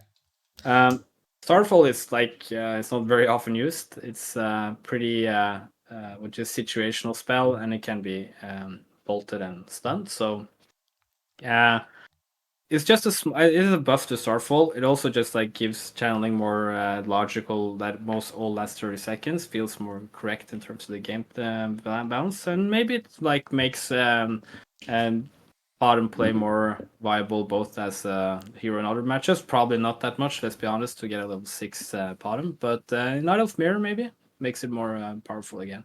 Yeah, I also don't see an immediate risk for other game modes. 4 and 4 I can't really talk about, but FFA should still be okay. It's not like a Volcano change, for example, where I was really scared about with the values that they displayed. So I'm okay with that. And now a topic near and dear to your heart, the fairy dragons, Dondo. Tell us everything. You promised us a deep dive on fairy dragons. Let's dive deep. We can do a deep dive on fairy dragons. So Mana Flare, for those that don't know or maybe haven't thought that much about it, works as when a unit casts a spell, it does a certain amount of damage per mana point that spell costs. Currently, the damage it does per mana point is 4. It used to be 3. But it also has a max damage cap on how much damage it can do in a single burst. Additionally, it has the splash radius. So it hits one target. Everything within that radius gets the exact amount of damage as the first target got. So, but how the math works is that it has a max damage cap of 100. Every spell, that means that, and it does 4 damage per mana point. So that means that every spell that costs 25 mana or more gets 100 damage received to that target. How many spells cost 25 mana or more, Dondo? More or less every single spell except heal. I can't actually remember all spells, but it's pretty much every single spell except heal. There's probably some exceptions, so forgive me, but this is mostly impacting human, probably. It is by far impacting human the most. So what can happen is that you have the splash radius is pretty small. It's 200. That's pretty much 2 units stacking on top of each other, close to each other. However, one sorceress casts low. It takes 100 damage immediately by the mana flare. The sorceress next to it also gets hit by 100 damage because of the splash radius. The second sorceress casts low 0.5 or less, like just right after.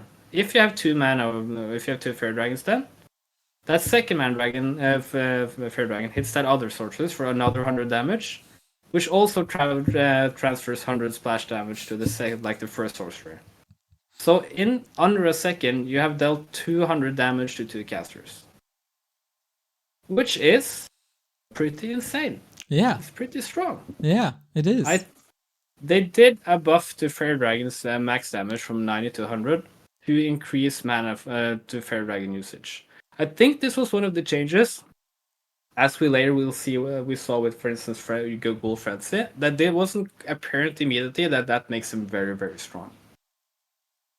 So the thing is, like, how do you, if you want to say that this is so strong, as several players point out that like this, one player specifically said that this is priority number 1. It's like you have things and then you have this number 1 and everything else is like 200 places below. This is super annoying to deal with. You don't want to spoil who that was. No. Let's be civil here. Okay. And there's also a point here that Night Elves, you can usually in late game against human have pretty good upgrades, right? There's the the upgrades for bears and Faerie Dragons and hippo stack. So even if you go into flying machines, one hippo can easily either take out or just delay flying machines from doing anything to the fairies, right? One hippo can do 5-6 flying machines easily. Doesn't even have to kill them, just buy time. So, what can you do about it? Well, there's several ways. You can reduce the AoE, not the damage, but just how big of an area Faerie Dragons affect. We thought that was not the best change that they already suggested when giving it some thought and from the feedback, because the AoE is not that big. Positioning is already like pretty punishing for Night Elf against human because they have slow, they have kiting, stuff like that. I don't think like reducing that area to make it super precise, but for one case you do put it precise, it still kills everything in 1 second. It's like a good approach to do it. The other way is to reduce damage per mana point spent. Well, 4 times 25 is 100. 3 times 50 is still 100. Slow does 50, it costs 50. So even if you half it, what it is now, it still does the same damage to sorcerers as it always did. So you have to go down to 1. How much damage does a Faerie Dragon does to a priest if it casts heal then? Well, it does 5 damage. That's a nightmare to tinker with that value then. Yeah, so I don't think tinkering with that value is good either. And the idea I think of increasing from 3 to 4 was actually to make them weaker against priests. And now better against priests, sorry, to like actually do like low mana costs have something to do. So our idea is to just reduce the max damage. You could also probably reduce the splash radius if you really want to do that. Though the splash radius is so small, maybe it's good to keep some incentive for people to split up their casters a bit more. Mm-hmm. Like maybe that is actually a good thing. It's a more skill-based thing. Yeah. But reduce the mana for damage to a bit. This still means that its sorcerers take 80 damage. If it's still too close for another sorcerer, it still takes 160 damage. It's still a lot of damage. But it does give you that slight... Maybe it gives you a couple seconds to do Skull of Healing to get to heal. You can move it back a bit before like it insta-wipes. You get a little bit less of those situations, we would think, where you see a caster line just disappearing. You didn't like even see what happened. You're just, okay, something died. Everything died. Okay. So I think like going to 80 is actually maybe even conservative, to be honest. Maybe people disagree strongly with that, but we can test these values and see it, but it's still a super strong spell with the way this works. I think it's also a very, very cool spell that needs positioning. Of course, the Fairy Dragon itself, when not in Mana Flare form, rather squishy, can be sniped to a degree. It has to be positioned where it needs to be. And then, of course, you have to hope, quote unquote, that there's a spell around it. So there is certain counterweights. I want it to be strong. But at the moment, it's absolutely ridiculous. I think you laid it out very, very well why that is. Night Elves also need something strong in the late game versus Human, especially because Human gets so strong in the late game. And at some point, only Dryad Bears doesn't cut it anymore. So having that extra option, I don't want it too weak. So yeah, lowering it a little bit, adjusting the right values and not the range value is, in my opinion, from what I can abstract, the better way to address the fairy dragons while still keep them powerful in the meta. That's at least our way of doing it, or our suggestion. Yeah. Okay, fairy dragons done. Deep dive ended. That was quite a knowledge bomb on Mana Flare. Druid of the Claw, that is the bears for all the angry Korea men out there who can't differentiate Druid of the Talon, Druid of the Claw. That is the bear. Blizzard wants to buff the mana. You don't. Well, many players did not want it. So we agree that we should not do not implement. I can be honest here. Personally, like me as a person, my suggestion and everything, I still don't think this would be too bad. I think it would just slightly make them a bit more usable as in micro department. But yeah, I think like so many people, a lot of the players were pretty harsh in disagreement. And I would also say, for once, like when you give a buff to a race and none of the players from that race say, yeah, that's a good change, do it. It maybe signals that it's not very much needed. That's my interpretation at least. Yeah, I also feel like the bears are pretty good as they are. They were definitely too strong. Now they are not too strong. Still very versatile. Good role in all metas. Not really necessary. If they are really stubborn and want to go through it, I won't complain much, but I would rather see cool stuff to something else. And that leads us to talents. Blizzard wants to make them more expensive, and few people agree. And you will tell us why. We don't agree. Do not implement. It's no. I mean, it's a nonsensical change given the current meta. Orcs or towns have not completely disappeared, but more or less disappeared against Night Elf.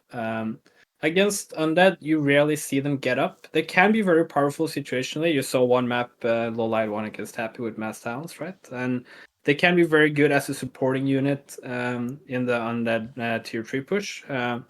They're also super fragile though, and it's very hard to get fit them into the way the Night Elf has to play them before the tier 3 pushes arrive. Making them slightly more expensive just doesn't fit what they wanted to see from towns. They want to see towns become more used. That's why they did the Stormcrow form change. They wanted to see that specific area of the town becoming more used. People like the idea of it. We still haven't properly seen, I would say, how it functions over time in meta, because it's still so hard to get to, specifically in the Undead matchup. So yeah, I would say we disagree actually quite heavily, and I don't think so any players being like, yeah, good change. Everyone was either bad change or I don't care, but why? Yeah. And the sum is don't do it. I want to be an advocate for the talents here. Don't make them more expensive. They are an alternative in Night Elf Mirror. We want more alternatives to Bear Mirror in Night Elf Mirror. They can be an alternative versus Orc, where Radar Walk, Kodo, and all the matchups is pretty damn boring, so every now and then seeing a Talon game is pretty damn good. And I think that Night Elves are able to go Crow Form Talons versus Undead is the best thing that has happened to a matchup in the past, I don't know, years. And I want more of that, not less of that. And even if it's just 10 gold, as you said, they are very fragile. They're glass cannons in a certain way. but the plus side is they can also be rebuilt quickly. But if you have to rebuild them quickly, of course, the 10 gold stack up, and then it doesn't work anymore. So I think Blizzard is behind the curve here. Might address an old issue that was Talons versus Orc. That's not necessary anymore. We rather want to see more Talons, not less Talons. So don't punish people who play Talons, because Talons are freaking cool as long as they are not masked every game versus Orc every day. Indeed, I agree. And speaking of Talons, this is I already noticed in chat that some guy I think you know him, called Kevin Warcraft 3. He wears the same haircut than I do. I love this guy. Yeah. He loves this change, he already said. So but we can explain what the change is. Our suggestion is to allow to research the so-called upgrade of Mark of the Talon once the Ruins of Talon's Adept training is done, instead of keeping it behind Master training. So Talons, when they go up in the air, are they're now a good anti-air unit in theory, but they also don't do anything else when they're in there. They're kind of the Hippos 2.0, just with ranged, right? They're just an anti-air functioning unit when they're in the air. This upgrade makes it so that you can actually use them to do something useful when they're not attacking an air unit. But it's so hard to get to. And the matchup where you mostly will see Talons have like an anti-air opportunity is against Undead. And you often don't want to go Master Training even. It just gives you like another roadblock where you can't produce Talons. You kind of want to pump Talons because the timing is arriving, or you're like it's a matchup where things die pretty fast in general. I think the idea for say Orcas, can correct me, is just that it makes them more usable to actually use this pretty good thing for Talons without gatekeeping it, so it's like never usable. We think this will be a pretty interesting change. It will also slightly nudge Night Elves to experiment even more in how to get Talons into that matchup, which is still kind of a piece of the puzzle we haven't figured out yet. Yeah, I don't think it can hurt too much. Where would it hurt? This is, I think, only addressing the matchup versus Undead versus Destroyers, right? Otherwise, it's not really played, and this won't lead to more play of this. But they're having it more accessible, especially when we're currently in a time where people might be adventuring into more Talons, as Lolliot paved the way, and also DICE tried this before. Would be cool. I don't see a huge risk. People seem to love it, and we can see how it goes. Yes. Good. So, what were the goals that we had for Night Elf? We wanted to weaken the strength of a Demon Hunter early game to make it less oppressive versus human, and in general help humans in the early game. That is addressed by the activation cost already, so that should help. And also the buffs we have to human with the Militia Duration and the Arcane Tower build time to make sure that the Arcane Tower is actually up. That is already a huge help in that regard. We wanted... What else did we want? Changes for Night Elf vs. Undead. Warden certainly helps. Demon Hunter is weakened, but not in the damage department, so that should be fine. Plus, a help for Talons is also a help in that direction. And in the late game situation versus human, not the early game situation versus human, the very, very strong Fairy Dragon Mana Flare gets weakened to even things out there. Did I miss anything? Yes. No, of course, not make Druid Talons more expensive, because it just makes them weaker in a matchup where they're actually very useful currently, or could be very useful against Undead. Also, I mean, before Night Elves go completely insane, remember that we're going to get to a new tab now. Yeah. Targeting the problem with Night Elf. We didn't do too much, I guess, with Night Elf itself. But we're gonna try to address the biggest problem Night Elves face in the next tab, would be the way I would put it. Back to Warcraft Undead bias. Here we go. That's a lot. Okay. I need to... Yeah, that's a lot. The list for Undead is long. And we need to be... It also has a lot of changes, or some changes in the PTR. And we can be honest there, I think. Because during all the discussions we had both with pro players and Zerocas, we all feel, I think, like Undead is the hardest race to just target, like in general, on how you target it, because it is doing very well against Night Elf.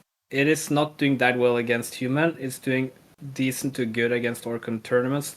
Not like very especially good on ladder, but not bad either. But you also have the extreme outlier of Happy. It just makes it very hard to interpret anything. I think Night of Undead being Undead favored is, you can, no matter how you try to parse the data, that just looks Undead favored, right? So that's pretty safe. Yeah. All other matchups are super hard to analyze. So for instance, human, from the data on expected versus actual win rates, do well against Undead.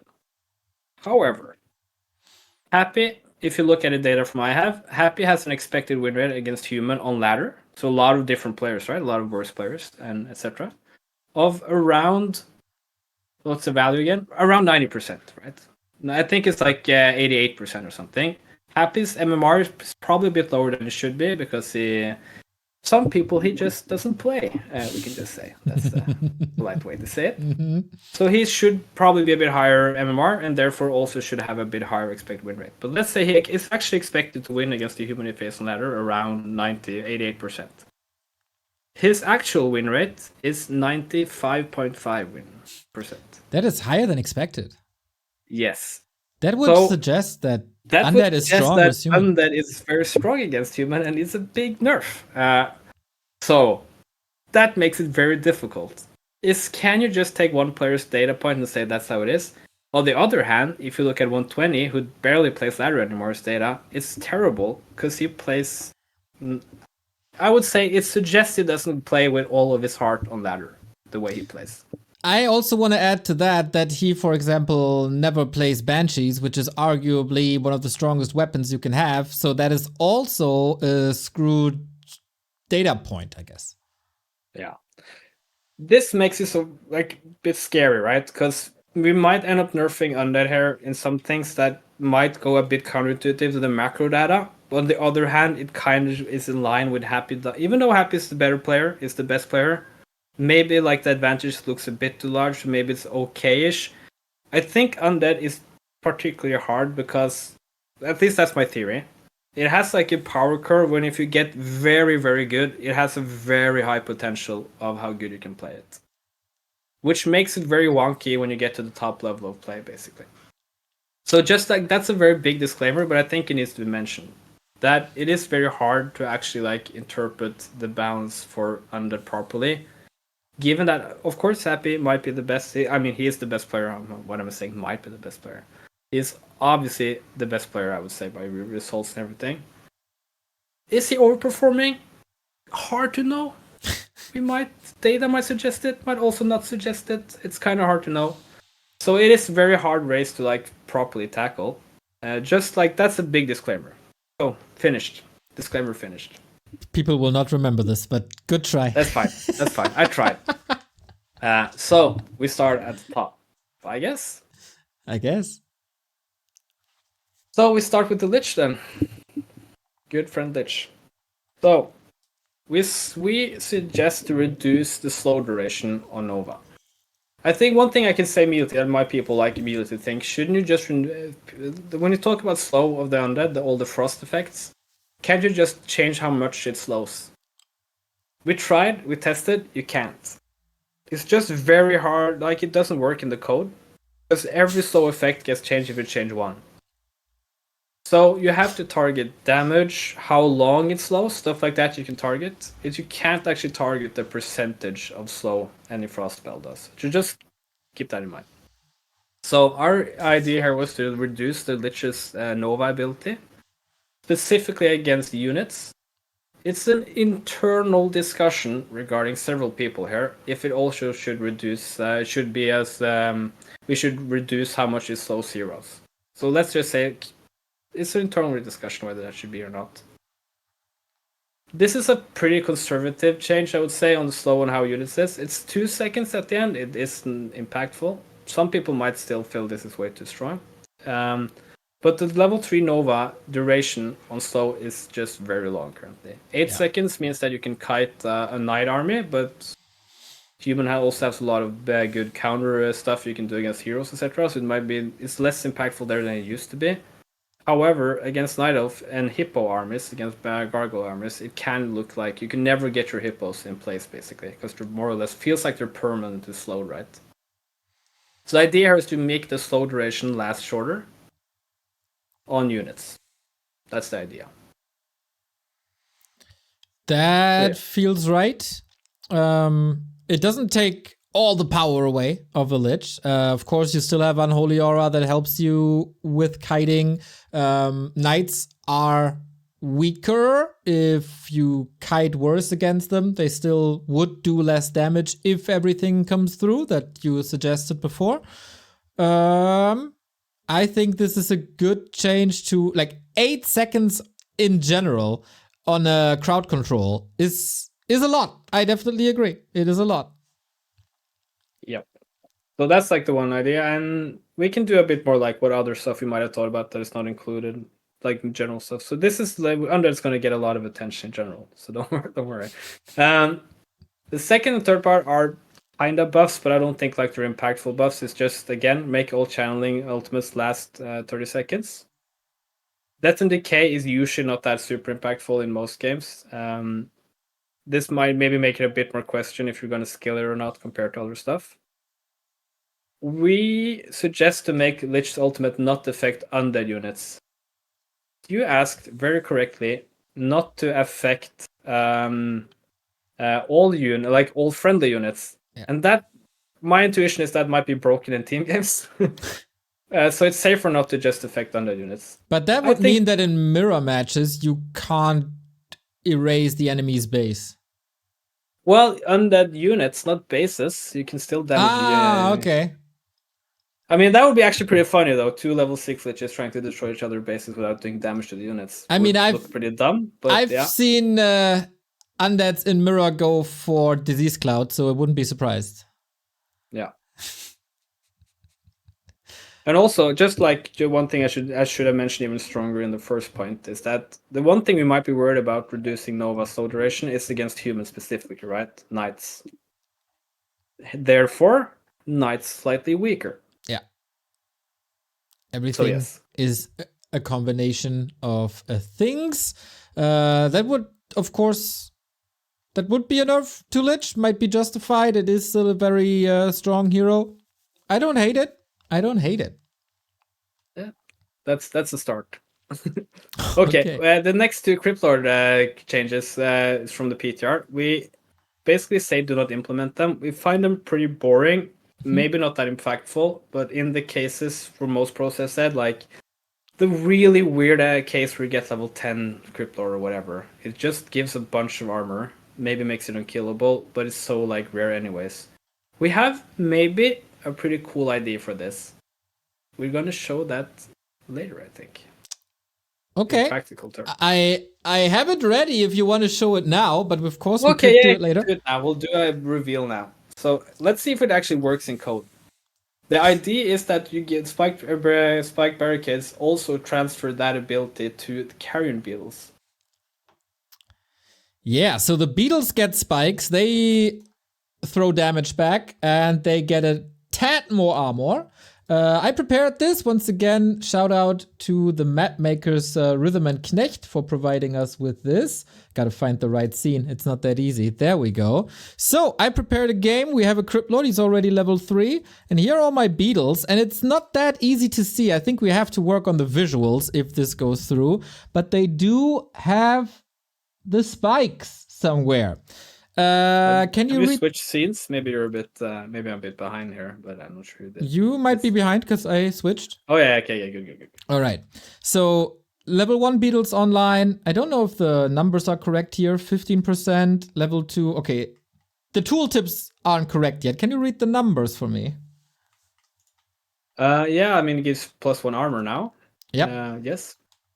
Correct. And it, of course, reflects damage, but I guess you don't see that by default. We'll so, yeah. attack a melee creep here, so you'll see it now. It's not that much on the creeps, of course. They have pretty low damage in general, and that should also show us that the impact of this in early game is probably not going to be too crazy, but maybe late game. You gotta be careful with buffing beals, of course. Some people have pretty strong memories of a so-called Cryptolog patch. Yep. But also, I think you gotta keep in mind that this would mean that you don't tech impale at all in the early game. So it's a big trade-off, of course. I mean, you can probably tweak with values, etc. But the idea is to make the Carapace interactive with the beetles the Cryptlord has, right? So it gives like some form of synergy between those two. That's the main idea. I think this is cool. I wonder if there's somewhere where this is crazy strong.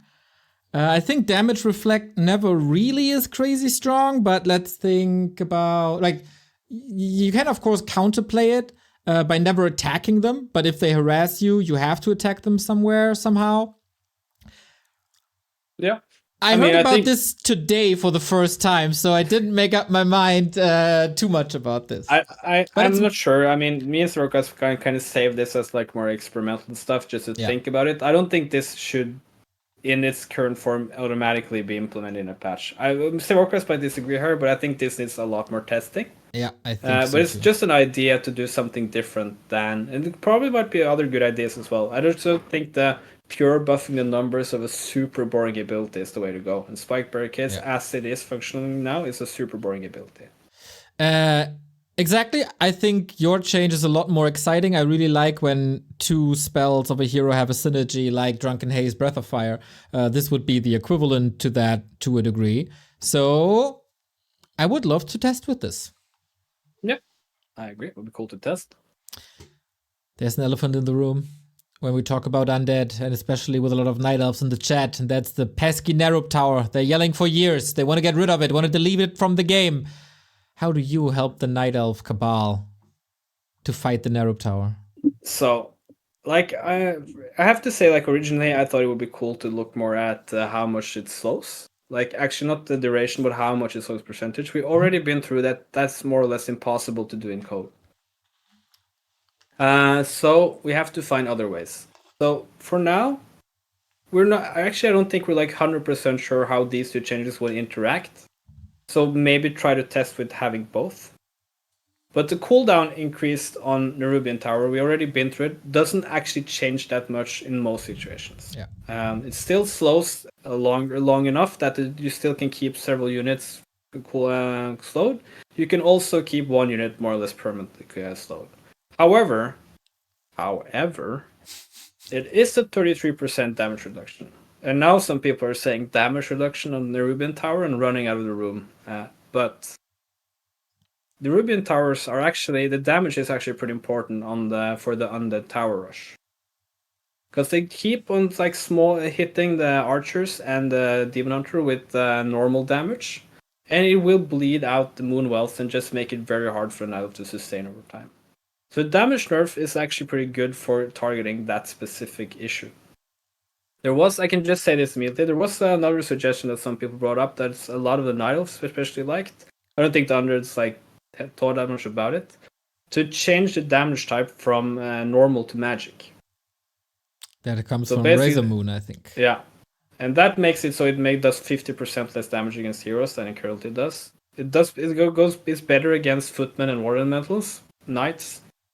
Might not be the worst idea. I think we need to test a bit, like, does that make massing Nerubian Towers? Like, the Nerubian Tower should never be better for damage than a Spirit Tower against anything, probably. But I mean, it's not an uninteresting change. However, this change kind of does the same thing. It's a 33% damage reduction. Magic would be 50% damage reduction against heroes, specifically. So, we don't mind this necessarily, but we don't think it's enough. We don't think it's enough, Neo. We want more. I was about to say, then what would you possibly add on top? So, we can't nerf the percentage. We probably can nerf the cooldown even more. We can change damage type. It still doesn't do anything with how it slows. So, reduce the slow on how long it slows. However, we do get an issue here, just saying that we have to reduce both Nerubian and the main building, because they are coded the same way. We suggest starting with 4. I have an idea in my head. People disagree here, so this is like numbers I think that can be discussed. That maybe it could even be 3 on heroes.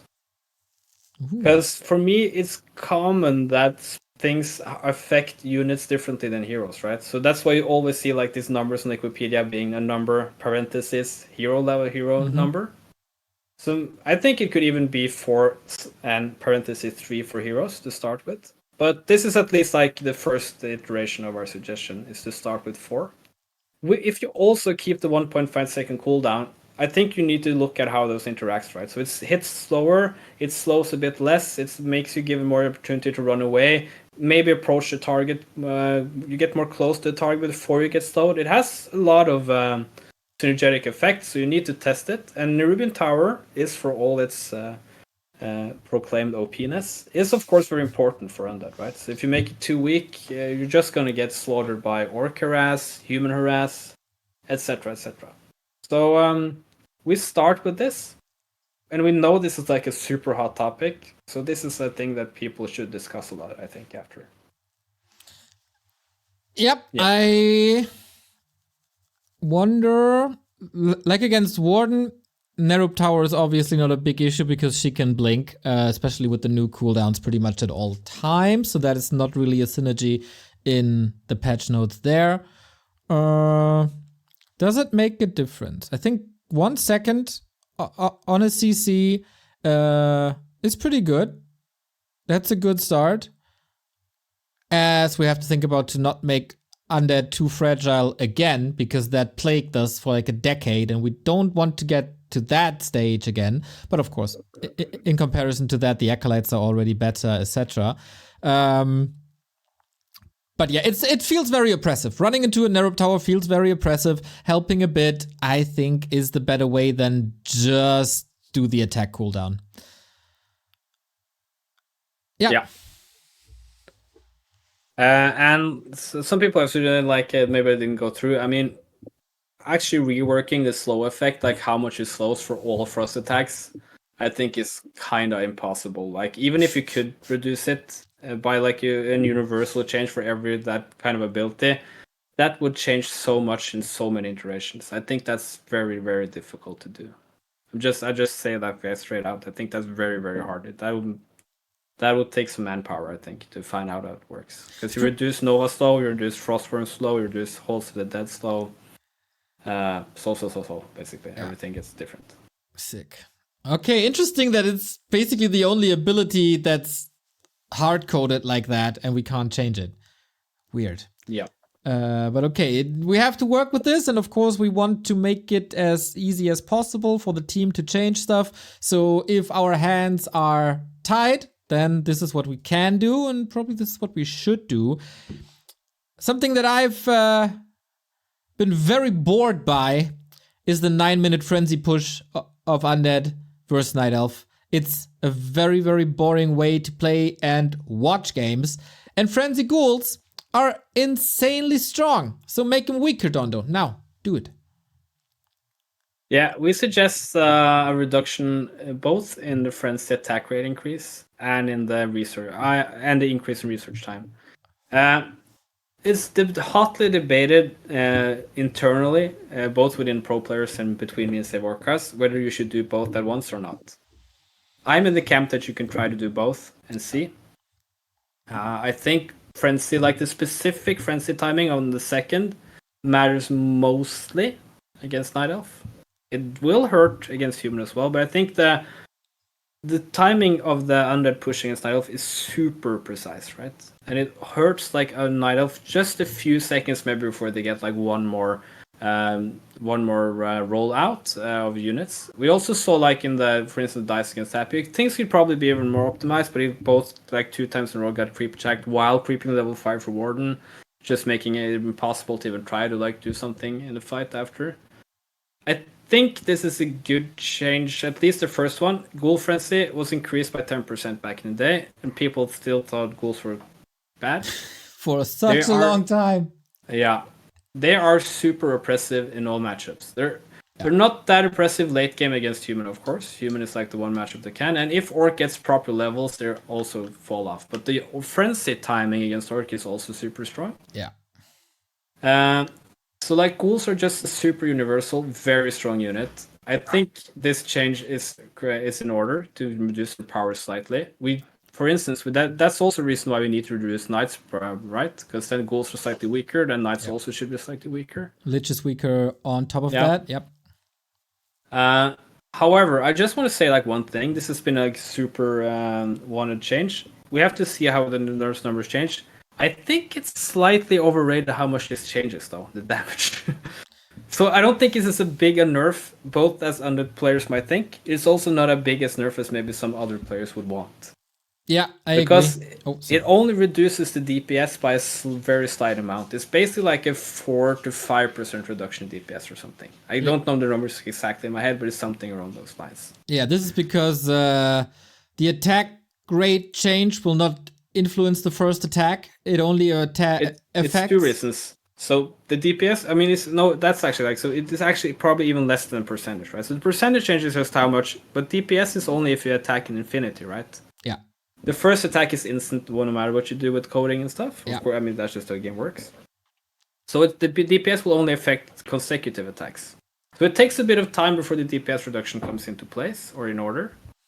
And the second part then is that so it doesn't so it takes time before the DPS reduction comes, and this only affects attack speed. So a 5% reduction in attack rate basically means that it's 0.5 less DPS, right? So it goes from 13.5 I think now to 13. That's not a huge change. Like, I don't think that's huge. It is a very those timings are pretty tight, so it will matter. But I think you could probably test even more and see how much that affects. But let's start with 5%. Yeah. Sorry. You first. I want to add that the fights against Orc, there it will matter because they attack quite a bit there. And it got to such a dull state of the game where you just threw them into the fight like Zerglings, and that's not how it's supposed to be, really. Of course, the Headhunters will give Orc a bit of a better weapon, and of course they get more defense upgrades, or should get more defense upgrades.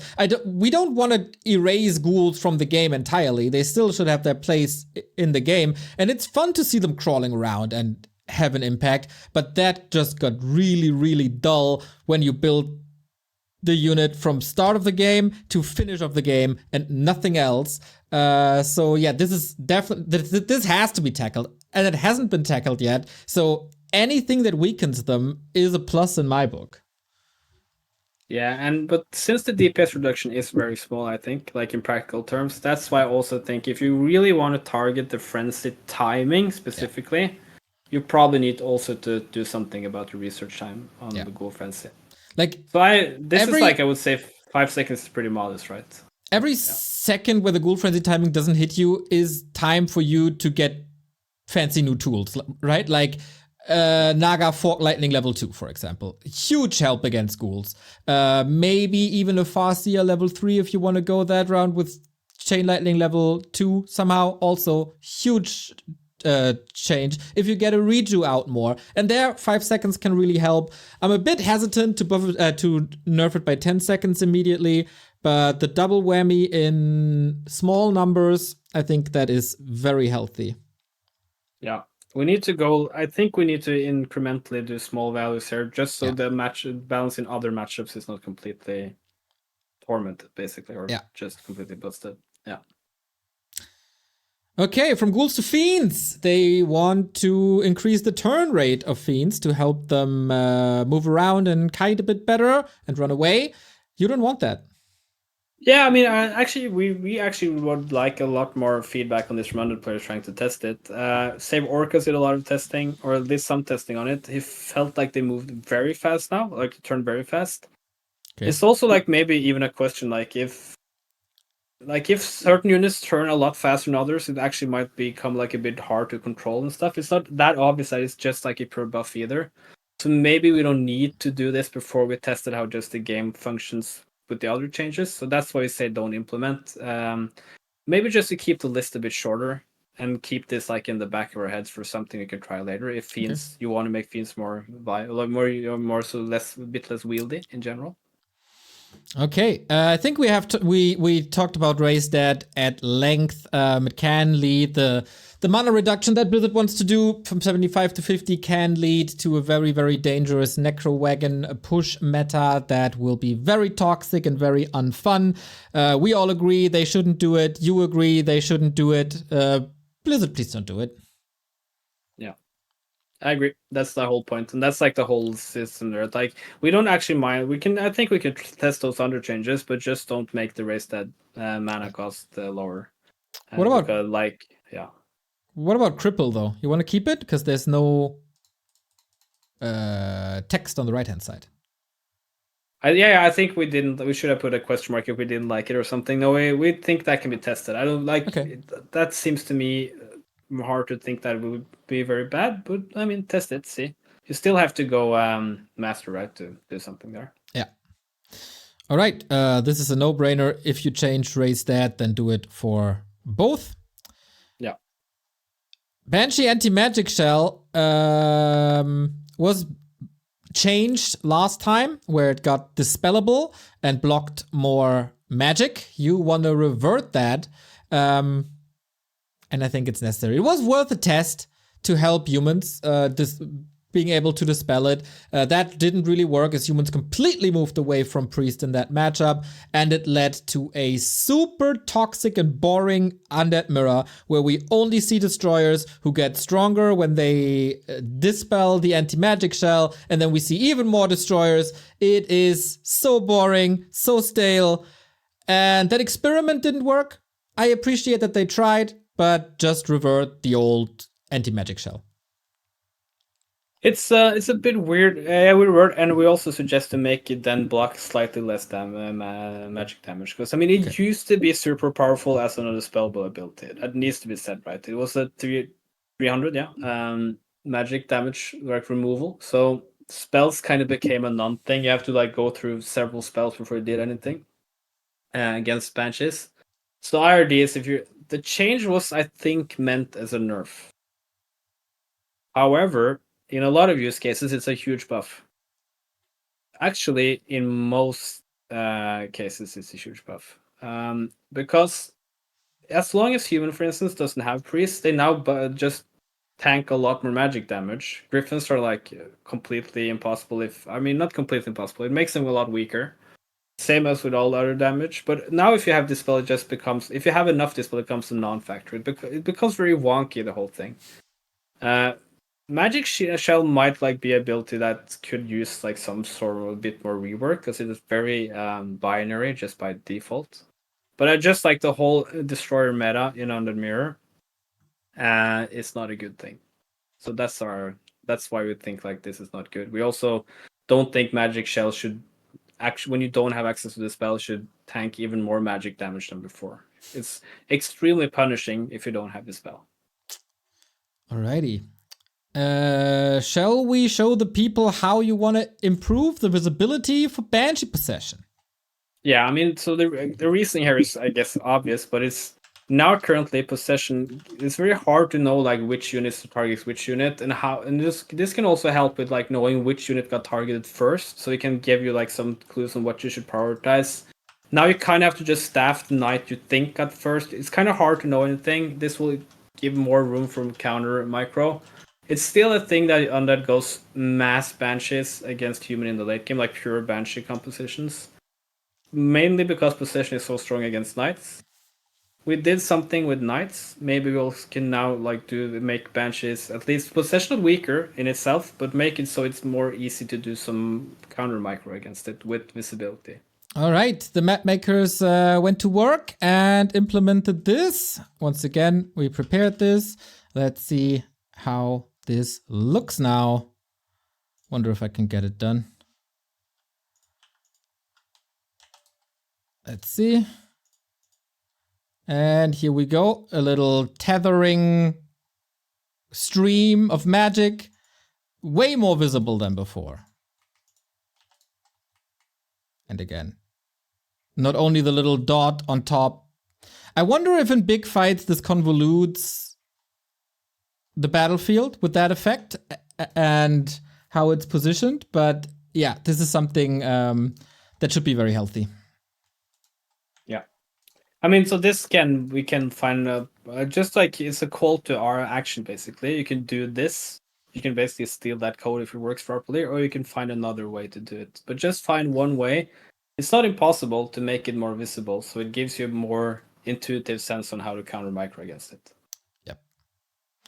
All right. Blizzard wants to change the turn rate and collision size for abominations. You agree?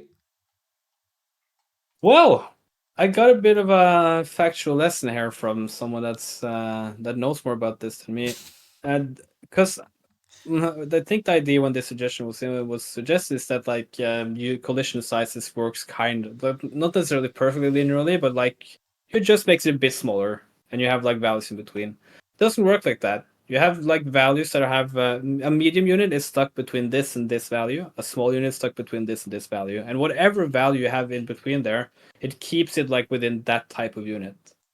So basically, what I thought was an A-bomb that's going to become something between a knight and a Tauren.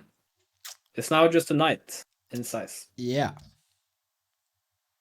Actually, still, I mean, so some undeads have said that this is actually a huge nerf because it removes their ability to block as good as they used to.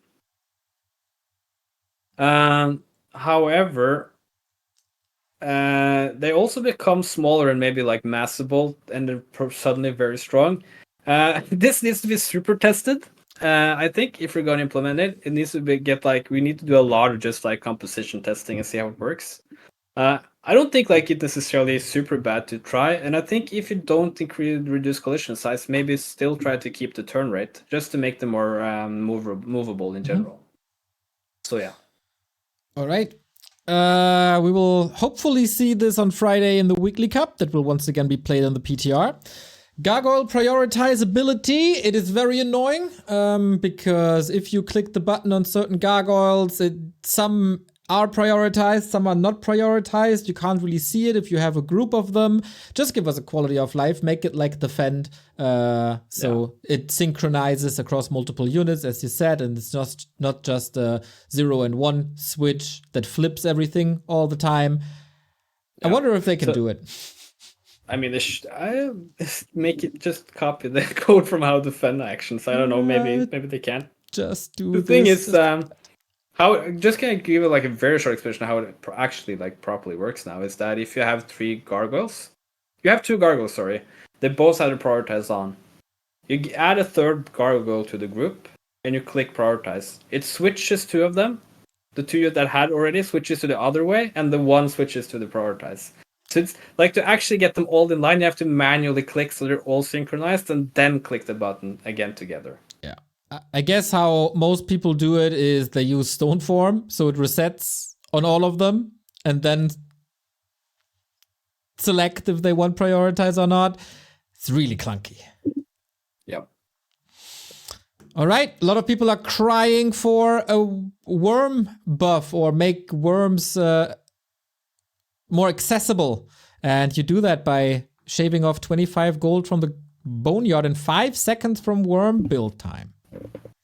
Yeah, so this is not substantial, I would say, small buff to frost worms in general. They kind of fall out of usage in most cases, more or less every case. So this is an idea to give them a bit more viable way to get into the game. I don't think like it's much. The general feedback was that this was okay.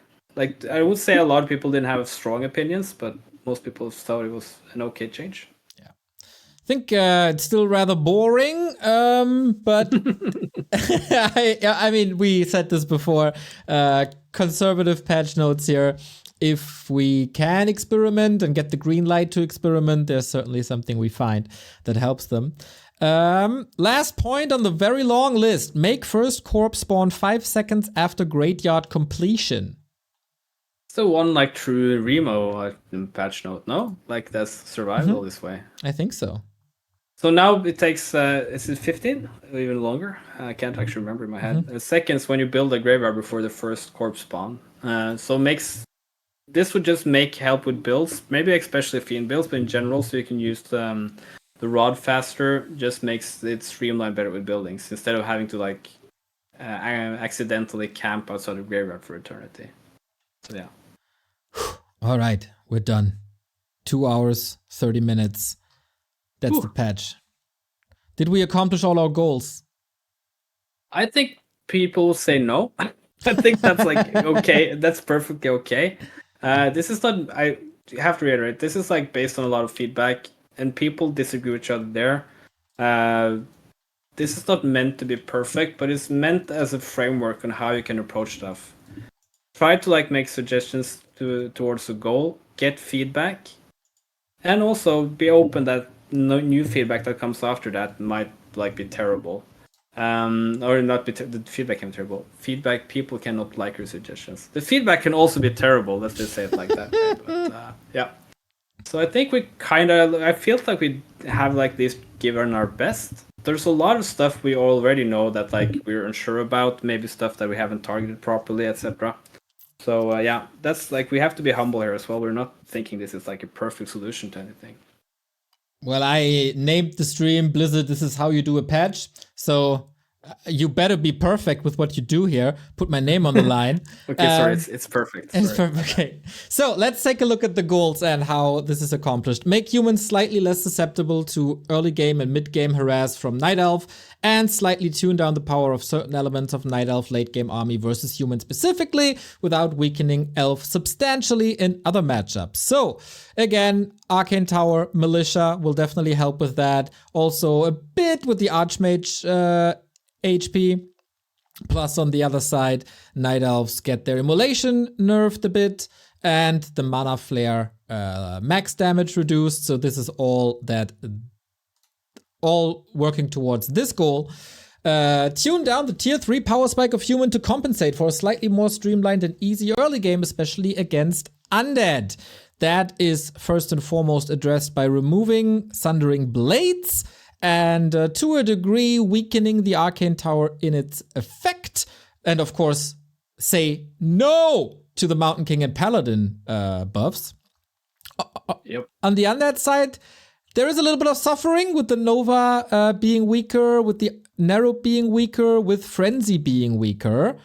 I wonder if that really fixes the problem. That is true, and that's like one of the things we've struggled with. I already said disclaimer that it's kind of hard to translate human or undead because it's so lopsided. At least the stats will show in one matchup, and not that lopsided in other matchups. But yeah, I mean it's a thing. I can say like other things we thought about. Like that's okay. We don't say the thing specifically. We can say the areas we also thought about. And that's maybe you could look at how items set tier 3 for human work, either work and how much it costs, etc., to again further reduce that power spike. What you mean is Staff and Orb, especially. Staff and Orb is like the obvious ones, yeah. I can't think of anything else. You can maybe, that's a suggestion someone sent like by the pro players. I'm not sure, like this is pretty hard for me to think of, but maybe increase the Pit or Rain of Fire range again. To that push with the Rain of Fire against the towers is more viable. So one base pushes are a bit more realistic. Currently they feel often very weak.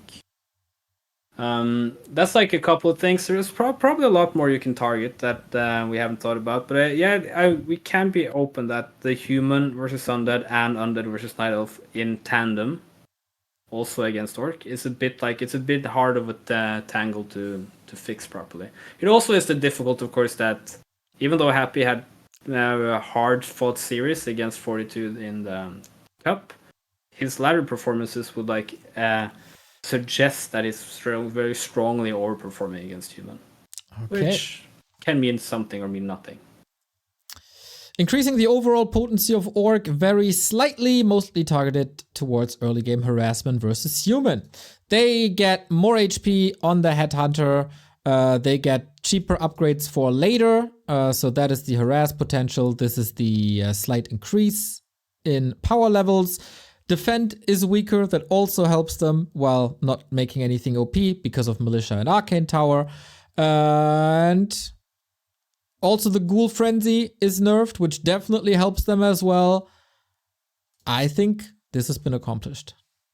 Yeah, I think so too. At least try. We need to start here, right? I think this is a good starting point. Same goes for the strategic variety. If the Headhunters are back on the menu, that opens up the door far and wide. Hopefully the Walker changes are then not leading to a stale Raider Walker meta. Knight of Undead, addressing it by tuning it down the power of Ghoul Frenzy and Undead slow effects. I think this is clear. Frenzy nerfed, Nerub Tower nerfed. Also Demon Hunter nerfed to help in that regard a little bit. Warden buffed on the other side. And Talon Mark of the Claw will definitely address this as well. So I think the one thing that I would guess I can just say that immediately. The one thing Night players might immediately say is two things. Is there like, how does this actually affect Expo and the Tower Rush? And I think a lot of Night Elves want like some changes to Sacrificial Skull. I think that's the question if you want to make Undead Expos like completely unviable as a concept at all, or you want to make it costly to do so and it has counterplay. It's like, because I think if you only have one Sack Skull, for instance, like some people have suggested, it makes every attempt at Expo just completely null and void usually because of Wisp Dispel.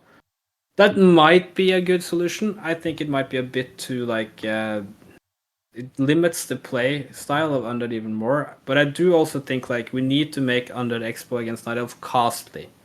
So this is the attempt we're trying to do. Like we're trying to make it more costly by changing the Nerubian slow effects and Ghouls, of course, in power. The other thing I can just immediately say, I think, for that matchup is Gargs. I think Garg power is mostly related to Expos. Mm-hmm. So if Expos are a bit weaker, maybe everything solves a bit of itself. My personal interpretation is that one base Gargoyles are not very powerful anymore. Yeah, but I'd agree. Yeah. So yeah, we know about these things. You say like we know that this is a concern, but also keep in mind I've seen Undeads in chat already being quite non-happy, somewhat ironically. So no idea what you're talking about. Need to keep this in mind. Rework Banshees is obviously the anti-magic shell being non-dispellable but weaker, and also destroyers can't dispel that. That is nice. Careful with not over-nerfing Undead. We will see if that was addressed or not. Item drop table. Man, this is so long ago. The item drop table was addressed with less rings, a different circlet that we showed before, more powerful claws, which I'm on the end of the crystal ball gone. So yeah, that is definitely a better drop table than we have now. Streamlining builds and quality of life we've also seen. So that was we talked about this all very yeah. Save Orcas wants you to show one more thing, by the way. Yeah, I was about to lead into this. As I am a professional broadcaster, I need a lead in. So this was all very conservative and not too creative because we're mostly changing numbers. And of course, we had some cool stuff that we've shown before. But if you guys could go wild and get the green light, is there something crazy that you thought about, something new? I kind of wonder if people actually think this is crazy, but I think it's a cool idea, or like how you can explain it, do something. This is, I think this is Sev Orca's idea, at least he who brought it to my attention, is to give, for instance, like let's say a unit like the Shade. Shade is it's not a bad unit, but it's pretty boring. It follows you around and being shady. Let's say you want to make it a bit more interesting. So the idea here is to give it an ability that. It's called Enshroud. You want to show it or should we explain it? I want to show it. Maybe people can guess what Enshroud would do.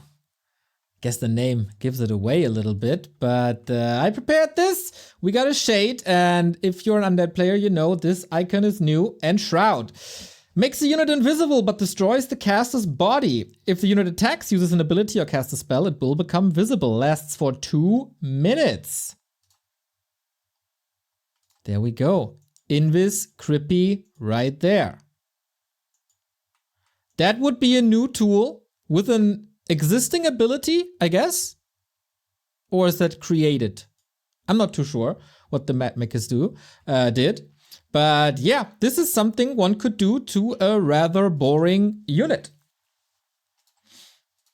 Yeah, and I mean, this is like a thing that people probably either find cool or very boring, or none between. But I mean, this is like stuff. It's a lot. I guess the main point, even more than the build itself, is to show that there's a lot of stuff that is actually pretty easily codable and probably easy to do. So good or creative ideas for stuff is also like a good thing. But I guess like the overall approach also, like in this patch, is that we kind of need to keep those two things maybe a bit separate in how we think, right? So the crazy cool ideas probably needs even more testing and like, but then you can also be a lot more creative. So yeah. All right. That was the one thing we could show off. That was the one thing. Wonderful. You guys put a lot of work into this, and it's very reasonable and it's very well thought out. It was cool being, to a degree, part of the progress of this, and it's very cool that, once again, this is not coming from two people alone. There were people involved like Grubby, like Starbuck, like Rezamoon, Scars, Side, Pato, Lawliot, Dice, and many more. Plus, of course, people from the map-making community as well. Safe Orcas first and foremost, Knecht, Rhythm, and probably a lot of other people. So this is basically a council that was created over weeks. This is not something that was quick fired from last week to today, but that is a week and month progress. And I hope people were listening and watching. The doc is available in the chat, !grid at the moment. And we will probably post it in the video description and put it on the socials as well. Will you put it on Reddit, Dondo? Yeah, I mean, we should, right? I mean, this is kind of weird. Like a 3-hour cast, be like, well, Reddit, don't think about this. No, we should. We can see who between me and Workers puts it out. But yeah, we'll put it on Reddit. Safe Orcas, do you want to join real quick if we, in case we forgot anything, or do you want to add something? Oh, did you message us already? Ah, yeah, there we go. I did show the circlet already. You probably were late. I'm good? All right, then we did it, Dondo. We did it. Yeah. Community, give us feedback. Do you like this? Do you hate this? Do you think we did better than Blizzard? Do you think we should never do this again? Do you think this guy should be in charge of balance from here on out? Alongside, no. saying, yeah, I can mute you at any given time. No, you don't have a choice here. I really like this. As I said, it is super easy to just consume content and bitch about it, like certain people do that are here in the chat. It's a different thing to come up with something yourself and put it out there so other people can read it, can feedback it, can criticize it. It's a lot braver than the other options. So I appreciate everyone who puts their feedback out, who puts their suggestions out, and we'll see how it goes. I'm also very happy that I'm now done with this topic till the next PTR. Yeah, I will. I mean, if you have feedback you want to like send personal stuff, so like, or you want to structure something, that's just fine. Send DMs and stuff. That's totally fine. But I have to say, I'm also going to take a bit of a break from being visible in this discussion. Oh boy! All right, then we. I let you go now, Dondo. We'll find you probably in the gym community. Oh yeah, I'm there, or I'm otherwhere. I'm all in the. I'm watching these games, and now you know who I am. You can criticize me how much you want. That's perfectly fine. It's always a pleasure with you. I will thank a couple of subs and donos that we got over the stream, and then we will hang out in voice anyway. So thank you and see ya. Thank you. Bye bye, guys.